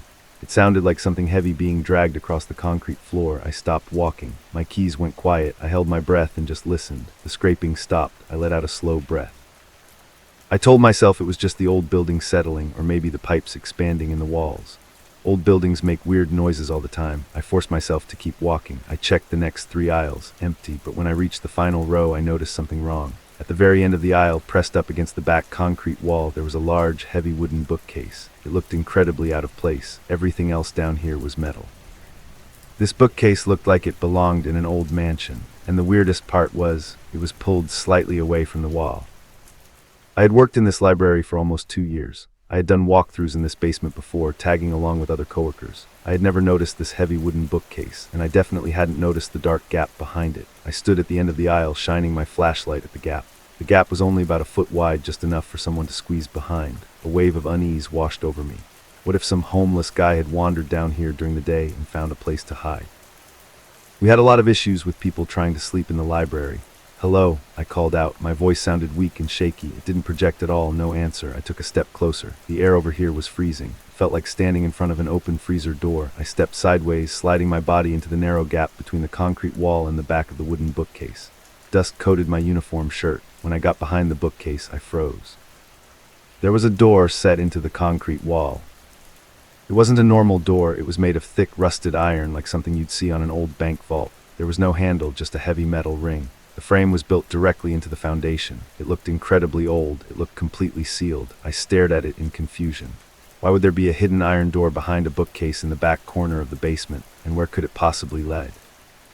The library was built into the side of a slight hill, which meant this back wall was entirely underground. There was nothing on the other side of this wall except solid dirt and rock. I leaned closer to the rusted iron. I raised my flashlight, inspecting the edges. There were deep scratch marks on the metal near the floor. They looked jagged and uneven. Suddenly, from the other side of the heavy metal door, I heard the shuffling again. It wasn't pipes. It wasn't the building settling. It was the distinct sound of footsteps. Heavy, dragging footsteps moving slowly across a hard floor. My blood ran cold. The basement was supposed to be the lowest level of the building. There was no sub-basement on the blueprints. There was nowhere for anyone to be on the other side of this wall, yet I was standing inches away from a door, listening to someone moving around inside. I couldn't move. My brain couldn't process what was happening. I just stood there, wedged in the dark, dusty space behind the bookcase, listening. The dragging footsteps got louder. They were moving closer to the door. Whoever was in there was walking right up to where I was standing. The shuffling stopped. I knew with absolute certainty that whatever was on the other side was now standing directly in front of the door, just inches away from me. My heart was hammering against my ribs. I didn't make a sound. I didn't even breathe. Faint knocking started from the other side of the iron, slow, deliberate taps. I jumped, slamming my shoulder hard against the back of the wooden bookcase. Dust showered down on my head. I gripped my flashlight so tight my knuckles turned white. I tried to speak, but my throat was dry. I stood perfectly still. The silence returned. It was so quiet I could hear the ringing in my ears. A strange, horrible curiosity started to creep into my mind. I needed to know if I was just losing my mind. Hesitantly, shaking uncontrollably, I leaned forward. I listened closely without touching the door. The faint shuffling started up again. I pressed the side of my face against the freezing cold iron of the door to hear better. I placed my ear flat against the rusted metal, closing my eyes. The second my ear touched the metal, the sound stopped completely. Absolute dead silence. Then the metal vibrated violently against my skull. Something on the other side knocked back directly where my head was. It smashed its fist into the iron with an explosive, aggressive strike that sent a shockwave of pain through my head. I screamed. A raw, panicked yell ripped out of my throat. I stumbled backward, tripping over my own feet. I scrambled out from behind the narrow gap of the wooden bookcase. I hit the floor of the main aisle hard, my flashlight clattering across the concrete. The light flickered and died, plunging the back half of the basement into near total darkness. I didn't stop to grab it. I scrambled to my feet and ran. I sprinted down the narrow aisles of the archives, my heavy brass keys violently jingling against my leg.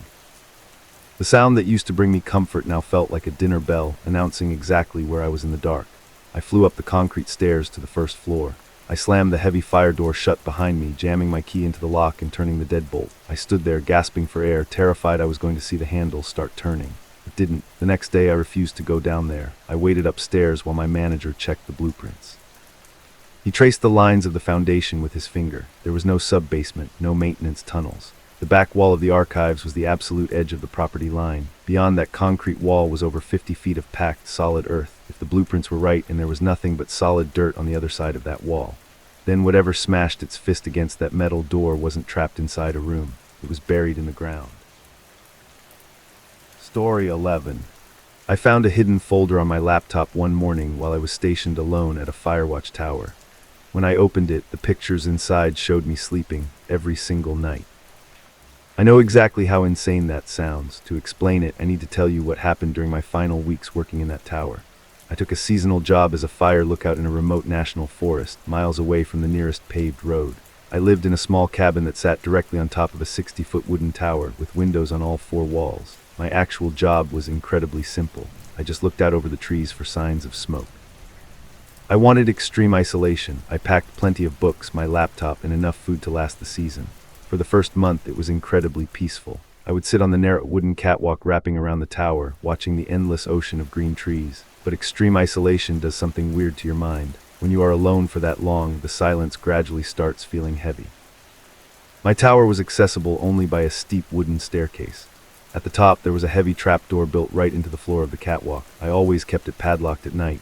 Around the start of my 5th week, things started feeling off, just a creeping sense of unease that I could not shake. I started closing the blinds as soon as the sun went down. At night, it got pitch black outside. The windows turned into giant mirrors reflecting my room. One evening, right around 11:30 p.m., I was sitting on my cot, watching a movie on my laptop. I paused the video, stood up to stretch, and casually walked over to the east-facing window. I peeked out through a tiny crack in the blinds, expecting to see nothing but dark mountains. Instead, I saw a light. It was far away, deep down in the dense valley below. It physically flickered. It blinked off completely, stayed dark for a few long seconds, and then turned back on. I grabbed my binoculars. I scanned the dark trees until I found it again. It was a harsh, blinding white beam. It looked exactly like an LED flashlight. The weird thing was the location. That part of the valley was incredibly dense. There were no hiking trails, no access roads, and no campsites. Nobody had any logical reason to be wandering around out there at midnight. I watched the mysterious light for about 20 minutes. It bobbed up and down erratically, slowly weaving a path through the massive tree trunks. It would disappear behind a rocky ridge, only to emerge again a little closer. Eventually, it abruptly turned off. I waited for almost an hour, staring into the pitch-black valley, but the beam never came back on. I forced myself to go to sleep, but I tossed and turned uncomfortably all night. The next morning, I radioed the main ranger station. I asked the dispatcher if they knew of any late-night campers out in the eastern valley. She checked the official logs and confirmed there was absolutely nobody registered to be in that area. She promised to send a ranger out to check the perimeter if I saw it again. I spent the rest of the afternoon feeling incredibly anxious. I kept trying to spot any sign of movement, but the forest was completely still. That night, I did not bother watching any movies. I just sat quietly in the dark. I pulled a wooden chair right up to the east window, left a small crack in the blinds, and waited in silence. Right around 12:15 a.m., it happened again. The light flared up in the darkness, but this time it was drastically closer. It was now about halfway up the steep wooded ridge leading directly to my lookout tower. My stomach dropped. The harsh white light was moving much faster tonight. It was aggressively sweeping back and forth across the thick tree trunks, actively looking for a clear path up the incline. I quickly grabbed the radio receiver to call the dispatcher. I kept my voice down to a hushed whisper. The radio just loudly crackled back at me, pure static. I pressed the button and tried again, nothing but white noise. The radio signal was completely dead. We were supposed to have a dedicated emergency frequency that always worked regardless of weather. I slowly set the radio down on the desk. My hands were visibly shaking. I looked back out the cracked window blind. The light in the trees was completely gone. I let out a shaky breath, trying to convince myself their flashlight battery finally died. Then I heard a sound that made my blood run instantly cold. It was a dull, heavy thumping noise. It came from somewhere far below me, a solid piece of heavy footwear hitting a thick wooden board. I quickly backed away from the window glass. The absolute only way up to my 60-foot cabin was the winding wooden staircase wrapped around the exterior structure. I stood frozen in the center of the dark room and listened. There was a long, agonizing pause. Then I clearly heard a heavy, deliberate footstep land on the bottom wooden stair. The thick wood loudly creaked under the weight. Another slow step, and then another one right after it. Someone was climbing up the stairs to my cabin. I started to panic. I rushed frantically over to the wooden trapdoor built into the floor. I dropped hard to my knees and desperately checked the metal deadbolt. It was securely locked in place. I pushed my entire body weight down against the heavy square, making sure it wouldn't budge. The heavy footsteps continued their slow ascent. They were deliberate and methodical, almost dragging slightly on each wooden plank as they moved higher. I could easily track their upward progress by following the creaking sounds. They reached the first resting landing. Then they slowly started up the second flight of stairs. I was genuinely terrified. I was completely alone, miles away from help. I frantically looked around for a weapon. The best thing I had was a heavy metal flashlight. I grabbed it, gripping the cold handle until my knuckles turned white. The footsteps finally reached the top landing, the wooden catwalk right outside my glass windows. I forcefully held my breath. I stayed crouched low on the floorboard, hiding well below the bottom edge of the windows. Total silence fell over the tower. For what felt like an agonizing eternity, there was absolutely no sound at all. No more footsteps, no heavy breathing against the glass. I carefully turned my head, looking at the bottom edge of the glass doors. I expected to see a dark silhouette blocking the moonlight, but there was nothing there. Then the horrible knocking started. It wasn't a knock on the main door. It wasn't a tapping on the window glass. It was coming from directly underneath my body. Someone was aggressively knocking on the underside of the floor trapdoor. 3 slow, perfectly rhythmic knocks. I scrambled backward in sheer terror, pressing my back hard against my sleeping cot. 3 more heavy knocks, significantly louder this time. The thick wood of the floor literally vibrated beneath me. I wanted to scream out, but my throat was completely dry from fear. I just sat there frozen in the dark, staring at the locked trapdoor. Slow, methodical knocking continued for hours. It never sped up, it never sounded frantic. It just stayed horrifyingly steady. 3 knocks, a long pause, 3 knocks. Every single time I thought they had finally given up and left, the awful knocking would start right back up again. I stayed awake and alert the entire night. I didn't move a single inch from my spot. Finally, around 5:30 a.m., the sky outside started to turn light gray. The knocking had stopped about an hour before sunrise. I waited until morning before daring to approach the trapdoor. When I finally unbolted the heavy lock and cautiously lifted the wooden door open, there was nobody there. The exterior catwalk was totally empty. The long wooden stairs leading down were completely abandoned. I packed my bags immediately. I grabbed my belongings, hiked all the way down to my truck, and drove straight back to the main station. I quit my job on the spot. I vaguely told the supervisor I felt extremely unsafe up there, but I didn't explain the details. I drove back to my hometown, completely exhausted and still deeply terrified. I desperately wanted to forget the whole terrifying thing ever happened. The first night back in my apartment, I pulled my laptop out. I wanted to check my emails and try to feel normal. That was the moment I finally noticed it. A brand new, unmarked folder was sitting right on my desktop screen. I didn't remember creating it. My heart started beating faster as I double-clicked it open. Inside the folder were dozens of digital image files. I clicked on the very first one. It was a crystal clear picture of me. I was completely asleep on my cot inside the Firewatch tower. The camera angle was extremely strange. It was taken from high up near the ceiling, looking directly down at my sleeping face. I rapidly clicked through all of them. Dozens of photos, taken from inside the small locked cabin, taken over the course of several quiet weeks. The distant light out in the woods, the heavy footsteps climbing up the long stairs, the slow, rhythmic knocking on the floor trapdoor. It had all been an elaborate distraction, while I was busy staring intensely out the dark window, terrified of whoever was out in the dark forest. Someone was already standing inside the pitch-black cabin with me, and they had been quietly taking pictures of me sleeping every single night. Story 12. Back in the underground garage level B3, I worked the night shift at a gas station. I used to think the scariest thing I'd see was a drunk customer. I was wrong. It sounds ridiculous phrasing it like that. The garage wasn't my actual workplace, but it was tied to my employment. I worked at a tiny, rundown gas station on the corner of a busy downtown intersection. The station lot barely had enough room for the gas pumps and a small ice machine, which meant there was zero parking for the employees. To solve this, my manager rented 2 monthly spots in the enormous, brutalist city parking structure located directly across the street. The only problem was our company spots were on the absolute lowest floor, level B3. Working the overnight shift meant my schedule was entirely flipped. My typical shift began at 11 p.m. and dragged on until 7 in the morning. However, on this specific night, my coworker called out sick at the last minute, and I was asked to come in early to cover the gap. I arrived downtown at roughly 2:15 a.m. The city was practically a ghost town at that hour. The traffic lights cycled uselessly from green to yellow to red over completely empty streets. The sidewalks were abandoned. I was already exhausted, gripping the steering wheel of my old sedan, just wanting to park my car, clock in, and get the long night over with. I pulled up to the concrete entrance of the parking structure. I rolled down my window, swiped my employee access card, and waited for the heavy metal gate arm to lift. It raised with a loud, mechanical squeal that echoed out into the empty street. I drove inside and began the slow, dizzying descent. Level 1 was sparsely populated with a few stray cars. Level 2 was completely abandoned, a vast expanse of gray concrete and faded white parking lines. By the time my tires hit the ramp leading down to B3, the atmosphere had distinctly shifted. The air conditioning down there felt broken, or maybe it was just the natural chill of being buried that deep underground. The air inside my car suddenly felt dense and uncomfortably cold. Level B3 was always an unpleasant place. The ceiling hung oppressively low, lined with thick, exposed pipes and ventilation ducts. The lighting was abysmal. Several of the long fluorescent tube lights were burned out, and the ones that remained cast a sickly, flickering yellow glow over the stained floor. I navigated the tight turns and pulled into my assigned space against the far back wall. I shifted into park and turned the key. The engine died, and a heavy, suffocating silence instantly rushed into the cabin.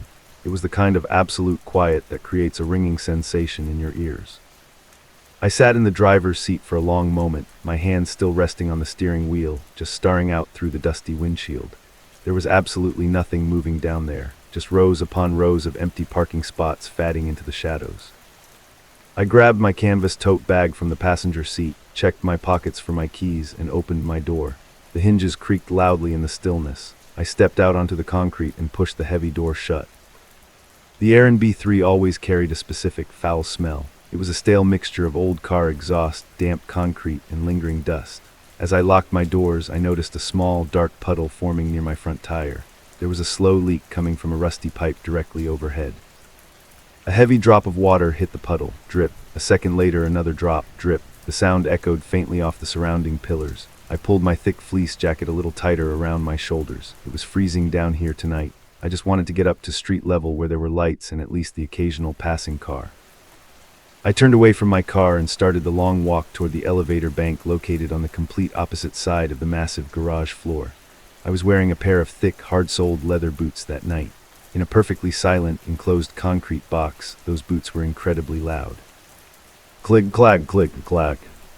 Every single step I took produced a sharp, distinct sound that bounced aggressively off the low ceiling and the thick support pillars. I had walked across this exact floor dozens of times before. I knew exactly how my footsteps were supposed to sound. The echo was supposed to be a brief, hollow repetition that faded almost instantly.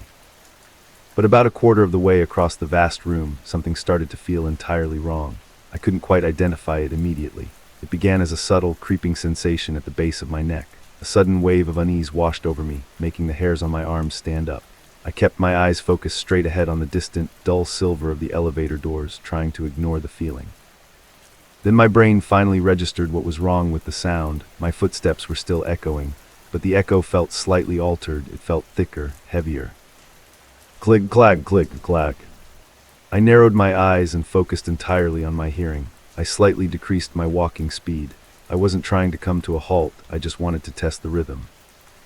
As I slowed my pace, the clicking of my boots slowed down accordingly, but the echo bouncing back to me didn't seem to synchronize perfectly. It felt as though it took just a fraction of a second too long to adjust to my new, slower speed. A cold knot formed in the pit of my stomach. I tried to logically explain it away. I told myself it was just a strange acoustic trick. Concrete structures have weird dead zones and overlapping sound waves. My brain was just tired and playing tricks on me because of the creepy environment. I forced myself to walk faster. I wanted out of that basement immediately. The sharp clicking of my boots accelerated, and the echo followed suit, but it was definitely lagging. It was a minuscule delay, maybe only a quarter of a second behind my actual physical step. But when you're completely alone, buried 3 stories beneath the earth at almost 3 a.m., a quarter of a second feels like a massive, terrifying gap in reality. A cold sweat broke out across my forehead. My breathing became shallow. I needed to know for sure. I needed to know if I was losing my mind or if my ears were actually hearing something else. I decided to stop. I took 3 quick, loud, deliberate steps forward. 1, 2, 3. And then I froze. I locked my knees and stood completely motionless in the center of the driving lane. I listened as the sharp sounds bounced away into the dark corners of the garage. 1, 2, 3. And then, impossible as it was, there was a 4th sound. It wasn't an echo of a hard leather boot. It was a faint, distinct scuff. The sound of rubber dragging slowly against rough concrete. It happened a full second after my final echo should have completely died out. It sounded heavier, duller, and completely separate from my own footwear. My heart violently slammed against my ribs. I stopped breathing entirely. The silence that followed was deafening. It crashed down over the garage, heavy and suffocating.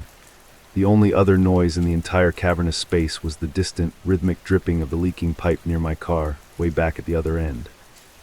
Drip, drip, drip. I stood perfectly still for what felt like an eternity. Every muscle in my body was tense, ready to run. I was absolutely terrified to turn around. My mind raced, desperately trying to find a rational explanation. Maybe it was a loose piece of trash blowing in a draft. Maybe it was the building settling. But deep down, I knew the truth. I knew what human movement sounded like. That scuff was the sound of a heavy shoe trying to abruptly stop its momentum. Someone else was down there with me. Slowly, agonizingly, I turned my head and looked back over my left shoulder. The garage was completely empty. The flickering yellow fluorescent lights illuminated rows of empty parking spaces. There were no dark shapes darting behind concrete pillars. There was no one crouching between the few scattered cars parked in the distance. I swallowed hard, trying to moisten my dry throat. "Hello," I called out. My voice cracked horribly. It sounded weak, pathetic, and terrified. It echoed weakly across the expansive room and faded into nothing. There was no reply. I felt a brief, desperate surge of relief. Maybe I really was just paranoid. Maybe the sleep deprivation was getting to me. I quickly shook my head, trying to clear the fear, and turned back toward my destination. I was roughly 100 yards away from the elevator doors now. I started walking again, faster this time. Click-clack, click-clack. The sound returned instantly, but this time I paid extremely close attention to the spatial direction of the noise. I took a step with my right foot, a sharp click. The supposed echo followed, a heavier clack. I took a step with my left foot, a sharp click. The supposed echo followed again, a heavier clack. The terrifying realization hit me like a physical punch to the gut. The sound was no longer bouncing off the distant walls. The sound was coming from directly behind me. It sounded like it was emanating from a spot maybe 30 feet straight back down the lane. Someone was walking directly behind me, and they were intentionally matching my exact pace. They were waiting for my foot to strike the concrete, and then stepping immediately after, trying to disguise their own movement within the hollow ring of my boots. A wave of pure, unfiltered panic surged through my veins. My hands started to shake uncontrollably. I didn't stop walking. I knew instinctively that if I stopped, the presence behind me would stop too. I needed to reach the far wall, but I didn't want the elevator anymore. The elevator was too slow. You had to press the button, wait for the mechanical gears, and stand helplessly in an open doorway. I locked my eyes on the heavy metal fire door leading to the emergency stairwell, located just a few feet to the left of the elevators. I could get inside, pull the heavy door shut, and put a solid physical barrier between me and whatever was following me. I forced myself to keep walking, fighting the overwhelming biological urge to scream and break into a blind sprint. I needed to test the distance. I needed to know if they were getting closer. On my next stride, I deliberately dragged my left boot across the floor before stepping down. It produced a long, abrasive scraping noise. The sound behind me didn't scrape. It was just a solid, heavy thud. They couldn't anticipate the change. They couldn't mimic the scrape in time. The horrifying illusion was completely broken. The person trailing me stopped pretending. The heavy, thudding footsteps detached entirely from my own rhythm. They were no longer delayed echoes. They were real, aggressive, physical steps, and their tempo suddenly increased. Thud, thud, thud, thud. The sounds were much faster than my own walking pace. They were rapidly closing the distance between us. I abandoned all pretense of staying calm. I didn't bother looking back. I simply bolted. I broke into a dead sprint across the remaining stretch of the garage. The frantic, rapid-fire clicking of my boots echoed wildly off the walls, creating a chaotic wall of sound. But cutting clearly through that noise was the relentless, heavy stomping directly behind me. It wasn't a frantic, panicked run like mine. The person chasing me wasn't sprinting wildly. It sounded like they were power walking with incredibly long, terrifyingly purposeful strides. It felt methodical. It felt completely relentless. I reached the concrete pillar adjacent to the elevator bank. I didn't even glance at the call button. I threw my body toward the heavy metal door of the emergency stairwell. I grabbed the cold steel handle, gripped it with both hands, and yanked it open with all my strength. The heavy hinges groaned loudly in protest. I threw myself into the brightly lit, sterile white stairwell and instantly spun around, slamming the heavy metal door shut behind me. The solid clank of the door latch engaging was the greatest sound I had ever heard. I pressed my back flat against the cold metal, using my entire body weight to hold it shut, desperately gasping for air. The harsh white fluorescent lights of the stairwell burned my eyes after being in the dim yellow gloom of the garage. I held my breath and listened. The heavy, methodical footsteps in the garage had abruptly stopped. There was absolute, dead silence radiating from the other side of the heavy steel door. I stood there for an agonizingly long time, my entire body violently trembling. My palms were sweaty against the cold metal. I fully expected to hear a massive crash against the other side. I waited for the handle to violently rattle or for angry fists to start pounding against the steel, but nothing happened. The silence remained unbroken. I waited for 3 full minutes. It felt like hours. The only sound in the narrow space was my own ragged breathing and the frantic pounding of my heart echoing off the cinderblock walls. Slowly, very slowly, my adrenaline began to recede slightly. Maybe they had given up. Maybe the locked door was enough of a deterrent. I cautiously took a deep breath, pushing myself away from the door. I needed to climb the 3 flights of stairs to reach the street-level exit. I turned and took my first step up the concrete stairs. My boot hit the step with a sharp, echoing click. I took a second step. Clag. I paused on the second step, resting my hand on the metal railing. I glanced back down at the heavy fire door one last time, and then, from the other side of that thick steel barrier, I heard it. A very slow, incredibly deliberate scuff of a heavy shoe dragging against the concrete floor. It was followed immediately by a slow, hollow tapping sound. It sounded exactly like bare knuckles rapping gently against the metal door, right where my head had been resting moments before. Tab, tab, tab. It was not an aggressive sound. It wasn't someone trying to break in. It was patient. It was almost playful. I didn't stick around to hear anything else. I turned and scrambled up those 3 flights of stairs faster than I ever have in my life. I didn't care about the noise I was making. I tripped twice, scraping my shins against the concrete steps, but I didn't stop until I burst through the ground-level exit and spilled out onto the dark, freezing street. The biting night air hit my face, and I ran straight across the intersection to the brightly lit safety of the gas station. I locked myself inside the small employee booth and refused to unlock the door until the morning manager arrived at 7 a.m. I quit that job the very next morning. I never went back for my final paycheck, and I absolutely never set foot in that subterranean garage ever again. It has been years since that night. I live in a completely different state now, working a normal daytime job. I try my hardest not to dwell on what happened down there, but sometimes when I find myself walking down a long, empty hallway, or when I'm crossing a quiet parking lot late at night, I will hear the sharp sound of my own shoes echoing off the pavement. And just for a second my chest will tighten. I will stop walking. I'll hold my breath, stare straight ahead into the darkness, and listen intently to the absolute silence. Just waiting in sheer terror to see if the echo decides to take one extra step. Story 13. This happened during a night shift at a call center. Everyone was afraid of what was outside, but my fear came from inside my own house. It was mid-November and a massive storm system had rolled into the area. The wind was howling, knocking out power lines all over the county. People were told to stay indoors and avoid the roads entirely. I didn't mind the isolation because I worked from home anyway. My job was answering after-hours support calls for a medical supply company.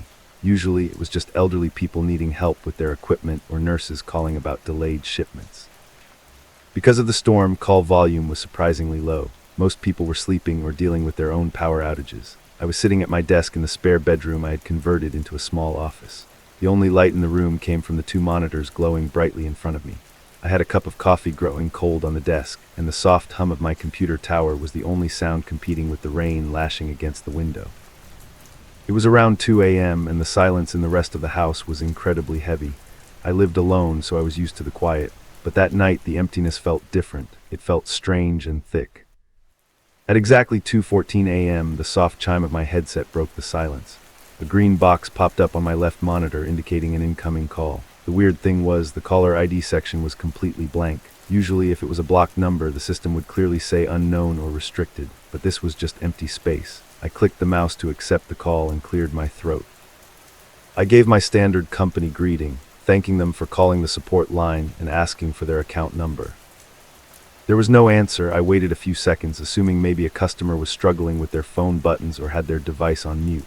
I repeated my greeting a little slower this time. Still nothing, but the line wasn't dead. I could hear the faint, fuzzy static of an open connection. I leaned closer to the microphone and asked if anyone was there. That was when I heard it. It was incredibly faint at first, just a soft, rhythmic exhaling of air. It sounded like someone holding the receiver right up to their mouth, breathing slowly and deliberately into the speaker. I felt a quick prickle of annoyance, thinking it was just a prank caller. It wasn't uncommon for teenagers to mess with toll-free numbers late at night. I told the caller that I would have to disconnect the line if they didn't respond. The breathing didn't change its pace. It just kept going, slow and steady. I clicked the red button on my screen to end the call entirely. The headset chimed, signaling the disconnection. I sighed and took a sip of my cold coffee, shaking my head at the screen. Before I could even set the mug back down, the headset chimed again. The green box appeared on the monitor. The caller ID was completely blank once more. My stomach did a weird little flip. Our routing system usually had a built-in delay timer. If someone hung up and immediately dialed back, they were put in a holding queue for at least 30 seconds. They shouldn't have been able to instantly connect back to my specific extension. I clicked accept, feeling a little more defensive this time. I didn't bother with the polite greeting. I just asked who was calling. The line was completely silent for a long moment. Then the breathing started again. It was the exact same rhythm, slow, deep, deliberate, but this time it was louder. It sounded wet and heavy, almost like the person was struggling to pull air into their lungs. The dreadful sound echoed directly into my ears through the padded headset. It felt way too intimate and way too close. I asked them what they wanted, trying hard to keep my voice steady. I warned them that all calls were recorded and that I was going to flag their connection to our corporate security team. I was bluffing, of course. We didn't have a security team for something like a silent call. The breathing suddenly stopped. For a second I thought my fake threat had actually worked, but the call didn't disconnect. The line was still open. I sat there in the dark office, listening to the hissing static, waiting for them to say something. Then I heard a brand new sound. It was a soft, shuffling noise, like thick fabric brushing against something hard. It was immediately followed by a faint creak. I froze entirely in my chair. The sound was incredibly distorted through the phone connection, but it was deeply familiar. It sounded exactly like the old wooden floorboards in my main hallway, the ones located right outside my closed bedroom door. I quickly muted my microphone and pulled one side of the headset off my ear. I listened intently to the rest of the house. The rain was still beating aggressively against the window pane and the wind was howling fiercely outside, but inside the house was dead silent. I told myself I was just being overly paranoid. The storm had my nerves on edge and my tired brain was trying to connect random static noises to familiar sounds. I put the earpiece back over my ear. The line was still active. I reached out quickly and clicked the end call button. The screen flashed and the little green box finally disappeared. I took a deep breath and rubbed my tired eyes. I looked down at the digital clock on the bottom right of my screen. It was 2:25 a.m. I just needed to make it a few more hours until my shift ended. I opened a blank document and started typing up a quick incident report about the harassing caller just so I had a record of it. My fingers were still hovering anxiously over the keyboard when the headset chimed for the third time. I stared blankly at the screen. Blank caller ID. I didn't want to answer it at all. My heart was starting to beat a little faster, thumping nervously against my ribs. But company policy dictated that we couldn't ignore incoming calls under any circumstances. If a supervisor saw I let a call ring out intentionally, I could easily be fired. I hesitated for a few agonizing seconds, letting it ring twice more before finally clicking the mouse. I didn't say a single word this time. I just sat there perfectly still, barely breathing, and listened. The heavy, wet breathing returned instantly. It was so loud now that it felt like it was bouncing around inside my own head, but that wasn't the part that made my blood run cold. Underneath the horrible sound of the breathing, faint in the background of the call, I could hear a rhythmic tapping. It was a rapid, highly uneven tapping noise. It matched the exact, chaotic cadence of the rain hitting my office window. I slowly turned my head and looked at the window pane to my right. The rain was lashing violently against the cold glass in heavy, unpredictable bursts. I listened to the physical sound in the room, and then I focused entirely on the digital sound coming through my headset. They were perfectly synchronized. Every single time a heavy gust of wind threw a sheet of water against my window, I heard the exact same watery impact through the phone line a fraction of a second later. It wasn't a random prank caller from another state. The person on the other end of the line was close enough to clearly hear my weather. In fact, they were close enough to hear my specific window. Pure panic flared hot in my chest. I ripped the headset off my head and threw it forcefully onto the wooden desk. The little green light on the microphone was still glowing brightly, indicating the line was still wide open. Even from a full foot away, I could hear the faint, raspy breathing leaking out of the small plastic earpieces. I scrambled out of my desk chair and backed away slowly until my shoulders hit the opposite wall of the small room. My wide eyes darted to the closed office door. I lived in a single-story suburban house. The office was at the very end of a short hallway, directly across from the front door. If someone was standing outside my window, they were standing in my private side yard, completely shielded from the street view. I stood there for what felt like an absolute eternity, completely paralyzed by fear. I didn't know what to do at all. I forced myself to step away from the comforting solidness of the wall. I needed to cut the connection entirely and lock down my computer. I walked back to the desk, desperately trying to ignore the soft wheezing sound still coming from the headset resting right by my keyboard. I grabbed my computer mouse and frantically clicked the red button to end the call. The software lagged heavily for a second, then the green box vanished. I immediately clicked on my user status icon and switched it from available directly to offline. This was supposed to permanently block any incoming traffic to my extension. I watched the screen intently, waiting for the system to confirm my status change, but the little loading icon just kept spinning endlessly. It was completely stuck. Then the headset chimed a fourth time. I flinched back so hard I nearly knocked over my coffee mug. The green box forced its way onto the screen, aggressively overriding my offline status request. Blank caller ID again. I didn't answer it. I let it ring. It rang once, twice, 3 times. Our call system was strictly programmed to automatically forward any unanswered calls to a backup center after 4 rings. It was an absolute failsafe to ensure no customer was ever left waiting on the line. It rang a fifth time, a sixth time. The software wasn't following its own programming anymore. The call was just sitting there, stubbornly demanding to be answered. The digital ringing sound was piercing and awful in the quiet room. I couldn't take the noise anymore.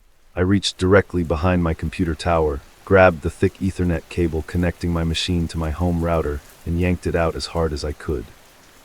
The dual monitors flickered slightly, and the software immediately displayed a bright red error message stating that network connectivity had been lost. The little green box finally disappeared. The ringing stopped instantly. I let out a long, shaky breath, feeling a massive wave of temporary relief wash over my tense body.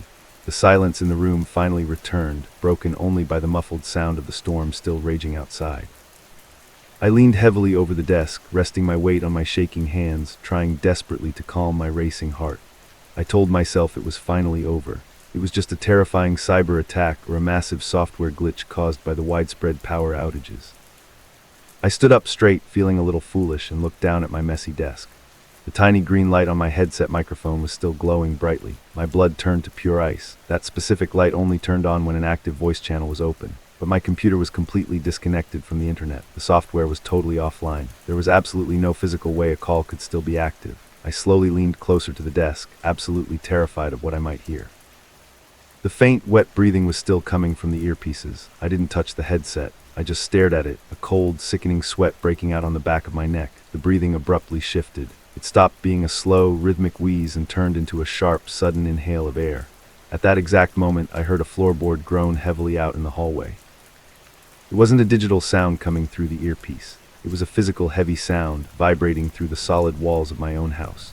The noise came from directly on the other side of my closed office door. The caller wasn't outside my window at all. They weren't calling through the internet system. They had somehow tapped into the internal wireless frequency of the headset itself. I backed slowly away from the desk, my eyes locked in pure horror on the brass handle of my office door. The breathing from the headset stopped entirely.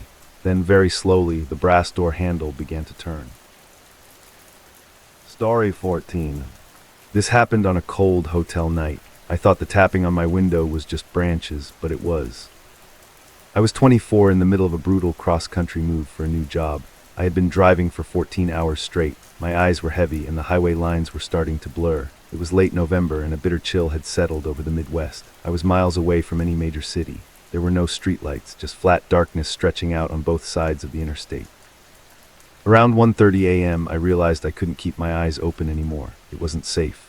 The next exit had a faded blue sign for an independent hotel. I didn't care what it looked like, I just needed a bed. I took the exit and drove down a poorly lit road until I saw a glowing neon sign. Half the letters were burnt out, casting a sickly red glow over a cracked parking lot. There were hardly any cars in the lot, just a couple of semi-trucks and a dusty sedan. I parked near the front lobby and went inside. It smelled strongly of harsh chemical cleaner and stale cigarette smoke. A tired guy was sitting behind the counter, staring blankly at a small television. He didn't say a word as I walked up. I asked for a single room. He just nodded, typed into his ancient computer, and handed me a plastic keycard. He told me I was in room 312, up on the 3rd floor. I grabbed my small overnight bag from my car and found the elevator. It was one of those old, shaky elevators that groaned with every floor it passed. When the doors opened on the 3rd floor, I stepped out into a long, quiet hallway. The carpet was a hideous mix of brown and dark green geometric patterns. The fluorescent lights overhead buzzed with a low, constant hum. I found room 312 near the middle of the hallway, swiped my card, and went inside. The room was exactly what you would expect from a cheap roadside place. A generic bed, a bolted-down TV, and a small desk. There was a single window on the far wall, covered by thick blackout curtains. I dropped my bag, locked the deadbolt, and latched the chain. I was so exhausted I didn't even bother unpacking. I took off my shoes, splashed cold water on my face, and collapsed onto the bed. I turned off the bedside lamp, plunging the room into total darkness. I closed my eyes, expecting to fall asleep instantly, but for some reason I couldn't. My mind was still racing from the long drive. The silence in the room was almost suffocating. There was no hum from an air conditioner, no traffic noise from outside, just a dead, heavy quiet. I lay there for what felt like an hour, staring up at the ceiling. Then I heard it tap, tap, tap. It was faint, but very distinct. It sounded exactly like a fingernail gently striking the glass of the window. I froze. I held my breath, listening closely in the dark. A few slow seconds passed in absolute silence. Then it happened again, tap, tap, tap. It was definitely coming from the window. My heart started to beat a little faster. We were on the 3rd floor. There shouldn't be anything outside that window. No trees, no fire escape, nothing. I slowly sat up in bed. The rational part of my brain immediately tried to make excuses. Maybe it was just the old building settling. Maybe the wind was blowing some loose debris against the glass. I desperately tried to convince myself I was just being paranoid. I threw off the covers and walked over to the window. I gripped the edge of the thick curtain, hesitated for a brief second, and then quickly pulled it back. Nothing, just the dark, empty parking lot 3 stories below. No branches, no birds, no people. The glass was perfectly clear. I stood there for a moment, feeling a little foolish. I let the heavy curtain fall closed again and turned back toward the bed, but as soon as I took a single step, I heard it again. Tap, tap, tap. This time it sounded slightly louder, slower, more deliberate. A cold chill washed over my entire body. I didn't want to be in that dark room anymore. I felt entirely too vulnerable standing there in the dark. I looked at the glowing digital clock on the nightstand. It read 2:15 a.m. I figured a quick change of scenery might break my sudden anxiety. I remembered seeing an ice machine near the elevators when I first came up. I thought maybe getting some ice, walking around for just a minute, would help clear my head. At the very least, it would get me out of that suffocating room for a few minutes. I slipped my shoes back on, grabbed my room key, and unlatched the heavy door. I pulled it open and stepped out into the hallway. The door clicked shut heavily behind me, locking automatically. The hallway looked exactly the same as it had an hour ago. The same ugly patterned carpet, the same humming fluorescent lights stretching out in both directions. I turned to my left, heading back toward the elevators and the ice machine. I started walking. My footsteps were completely muffled by the thick old carpet. The air out here felt different than inside my room. It felt incredibly heavy and stagnant, like no one had opened a window or a door in years. I kept my eyes focused straight ahead. I passed room 310, room 38, room 36. I just wanted to grab a cup of ice, calm my nerves, and get right back to bed. But after walking for a solid minute, I realized something felt wrong. The elevator bank shouldn't have been this far away. I had only walked about 10 doors down when I first checked in. But now I had been walking for at least 2 minutes and the hallway just kept going. I stopped and looked straight ahead. The corridor stretched out endlessly, tapering off into a blurry point in the distance. The fluorescent lights overhead seemed to stretch on forever, flickering randomly way down at the far end. I frowned, feeling a sharp spike of genuine confusion. Had I turned the wrong way out of my room? I spun around to look behind me, but the hallway looked exactly the same in the other direction. An endless stretch of identical closed doors, ugly carpet, and buzzing lights. I couldn't even see the door to my room anymore. It was just a continuous, repetitive tunnel. Panic started to bubble up in my chest. This wasn't right. The building wasn't this big from the outside. It was just a standard, rectangular roadside motel. There was absolutely no way the hallway could be this long. I decided to forget the ice entirely.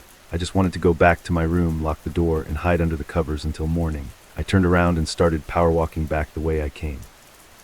I kept my eyes glued to the metal numbers on the doors. Room 318, room 320. Wait, that wasn't right either. I had been walking back toward my room, but the numbers were going up instead of down. I stopped dead in my tracks. I looked at the door directly next to me. There was no number plate on it, just a blank, smooth wooden surface. I looked nervously at the door across the hall. It was completely blank too. My breathing grew fast and shallow. A deep, sinking feeling settled into my stomach. I started running my hands along the wallpaper, looking for a break in the pattern, a stairwell, a housekeeping closet, anything. But there was nothing, just door after identical blank door. The humming of the lights above me suddenly seemed incredibly loud. It was a harsh, synthetic buzzing that vibrated right in my teeth. I tried the handle of the nearest door. It wouldn't budge, completely locked. I moved to the next one. Logged. I started jogging blindly down the corridor. The walls blurred past me. My lungs started to burn in the stale, heavy air. I must have run for 5 full minutes before stopping to gasp for breath. The oppressive silence rushed back in instantly. I stood up slowly and looked down the far end of the hallway. That's when my blood ran completely cold. Way down at the end of the corridor, partially obscured by the flickering lights, someone was standing there. It was incredibly tall, with unnaturally long limbs hanging loosely at its sides. It stood perfectly still, facing me directly. The feeling of being watched was a heavy physical weight pressing down on my chest. It didn't move, but I could feel its terrible focus locked entirely on me. Pure primal panic took over. I spun around and sprinted the other way, not daring to look back. Just as my legs felt like giving out, a red exit sign materialized on the wall to my right. I burst through the heavy metal door and threw myself down 3 flights of concrete stairs, stumbling blindly into the brightly lit lobby. The tired night clerk didn't even look up as I dropped my room key on the counter and practically ran out the front doors. I drove for 3 hours before stopping. It wasn't until I was sitting in a safe, well-lit diner that my exhausted brain realized the most terrifying detail. My room was on the interior of the building. The window I had looked out of didn't face the parking lot. It faced the hallway. Story 15. During the subway last train, I was staying in a basement apartment. At first, the noises upstairs seemed normal, until I realized they weren't coming from upstairs. I had recently moved for a temporary data entry job. Money was tight, so I ended up renting a small, run-down basement unit in a quiet neighborhood. The landlord lived directly above me. He was an older guy who pretty much kept to himself. I barely saw him after he handed me the keys. For the first week, everything was completely fine. It was just a place to sleep after working long shifts. But around the second week, I started noticing strange sounds in the middle of the night. Heavy, dragging footsteps echoing from above. The distinct, loud squeak of old wooden floorboards. The horrible scrape of what sounded like a heavy wooden chair being pulled slowly across the floor. I assumed it was the landlord moving around late at night. Old buildings have thin ceilings and sound travels in really weird ways. I would usually just put in my earbuds, turn on some white noise, and try to sleep. But over the next few days, the sounds started getting much louder. They became more erratic and completely unpredictable. It didn't sound like someone just walking to the kitchen. It sounded purposeful. It sounded restless. One night, I woke up around 2:30 a.m. to a massive thud. It sounded like a bowling ball dropping right above my bed. I sat up quickly, rubbing my tired eyes. I listened closely in the pitch-black dark. The heavy footsteps started up again almost immediately, but something was completely off about the direction of the noise this time. The sound wasn't coming through the ceiling. It was coming from the narrow utility hallway just outside my apartment door. My heart did a strange flutter in my chest. My apartment was the only finished living unit down in the basement. The rest of the open space was just bare concrete, exposed metal pipes, and a locked door leading to the boiler room. Nobody had any logical reason to be down there at nearly 3 in the morning. I sat perfectly still on the edge of my mattress. I held my breath, straining my ears to hear over the hum of the refrigerator. The dragging footsteps moved slowly along the rough concrete floor outside. They stopped right outside my front door. I stared intently at the thin gap of darkness under the doorframe. A solid shadow completely blocked out the faint ambient light coming from the hallway. Someone was standing silently right outside my apartment. A freezing cold knot formed deep in my stomach. I didn't make a single sound. I just waited in complete silence. The tension stretched out for what felt like an eternity. Then a soft, deliberate scratching sound started against the cheap wood of my door. It was slow and awful, like sharp fingernails tracing lazy circles on the other side of the wood. I didn't sleep a single minute for the rest of that night. I just watched the door frame until the sun came up and the shadow moved away. The next day I left for work feeling completely exhausted and entirely on edge. The entire shift, I couldn't stop thinking about that scratching sound. I tried to rationalize it away, but I knew what I heard. When my shift ended that evening, I genuinely dreaded going back to that dark basement. I ended up wandering around the city for hours, sitting in a brightly lit diner just nursing a coffee. I wanted to delay going home for as long as possible. By the time I decided I couldn't put it off any longer, it was very late. I checked the time. It was almost 1:45 a.m. The city streets were completely dead.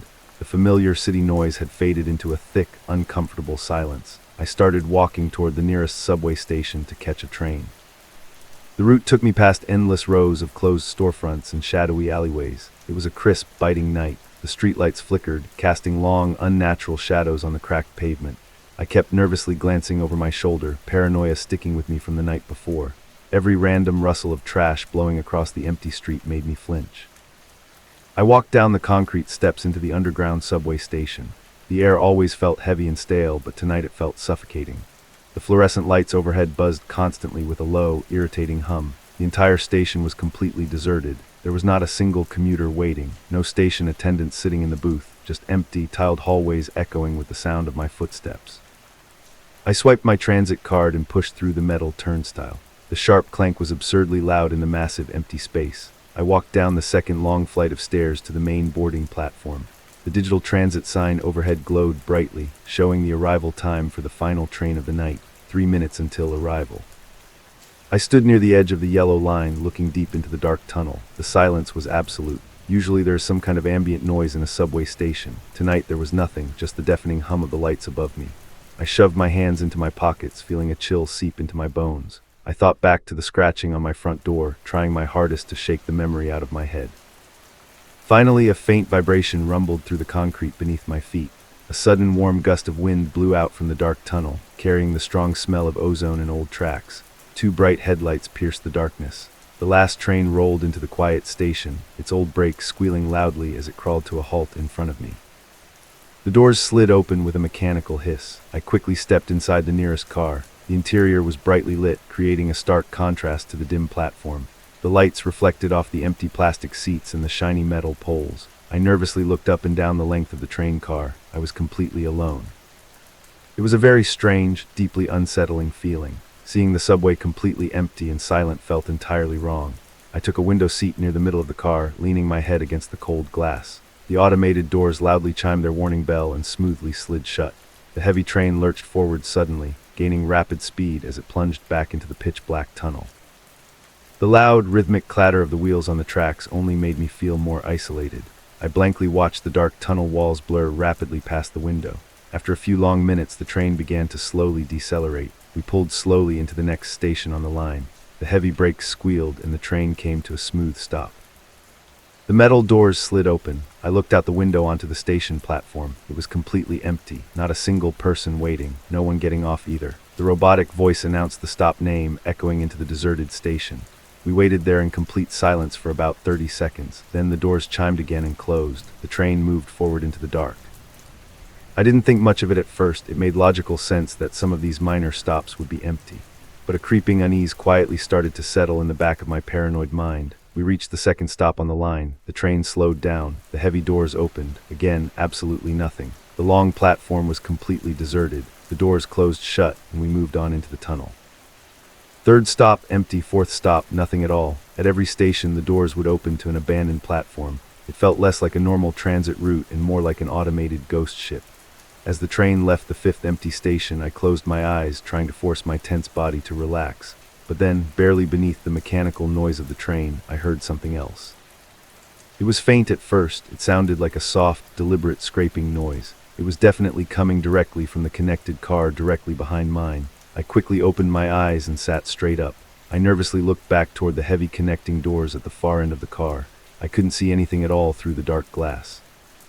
The weird scraping sound happened again, a slow, heavy, dragging sound against the floor. It reminded me exactly of the heavy footsteps I had clearly heard in the utility hallway outside my apartment. My chest instantly tightened up. I desperately told myself it was just the old train settling on the tracks. I kept my eyes completely glued to the heavy connecting doors. Then I clearly heard the metal latch click open. The heavy metal door slowly creaked open a few inches. A terrifyingly familiar, rhythmic sound slowly started up. Sharp fingernails tracing slow circles against a hard plastic surface. The exact sound from my apartment door. Panic flared hot in my chest. The train finally pulled into the next empty station. The doors chimed, and in that brief silence, the connecting door violently slammed all the way open. I bolted out the open side doors onto the platform. I ran toward the exit stairs as fast as my legs could carry me.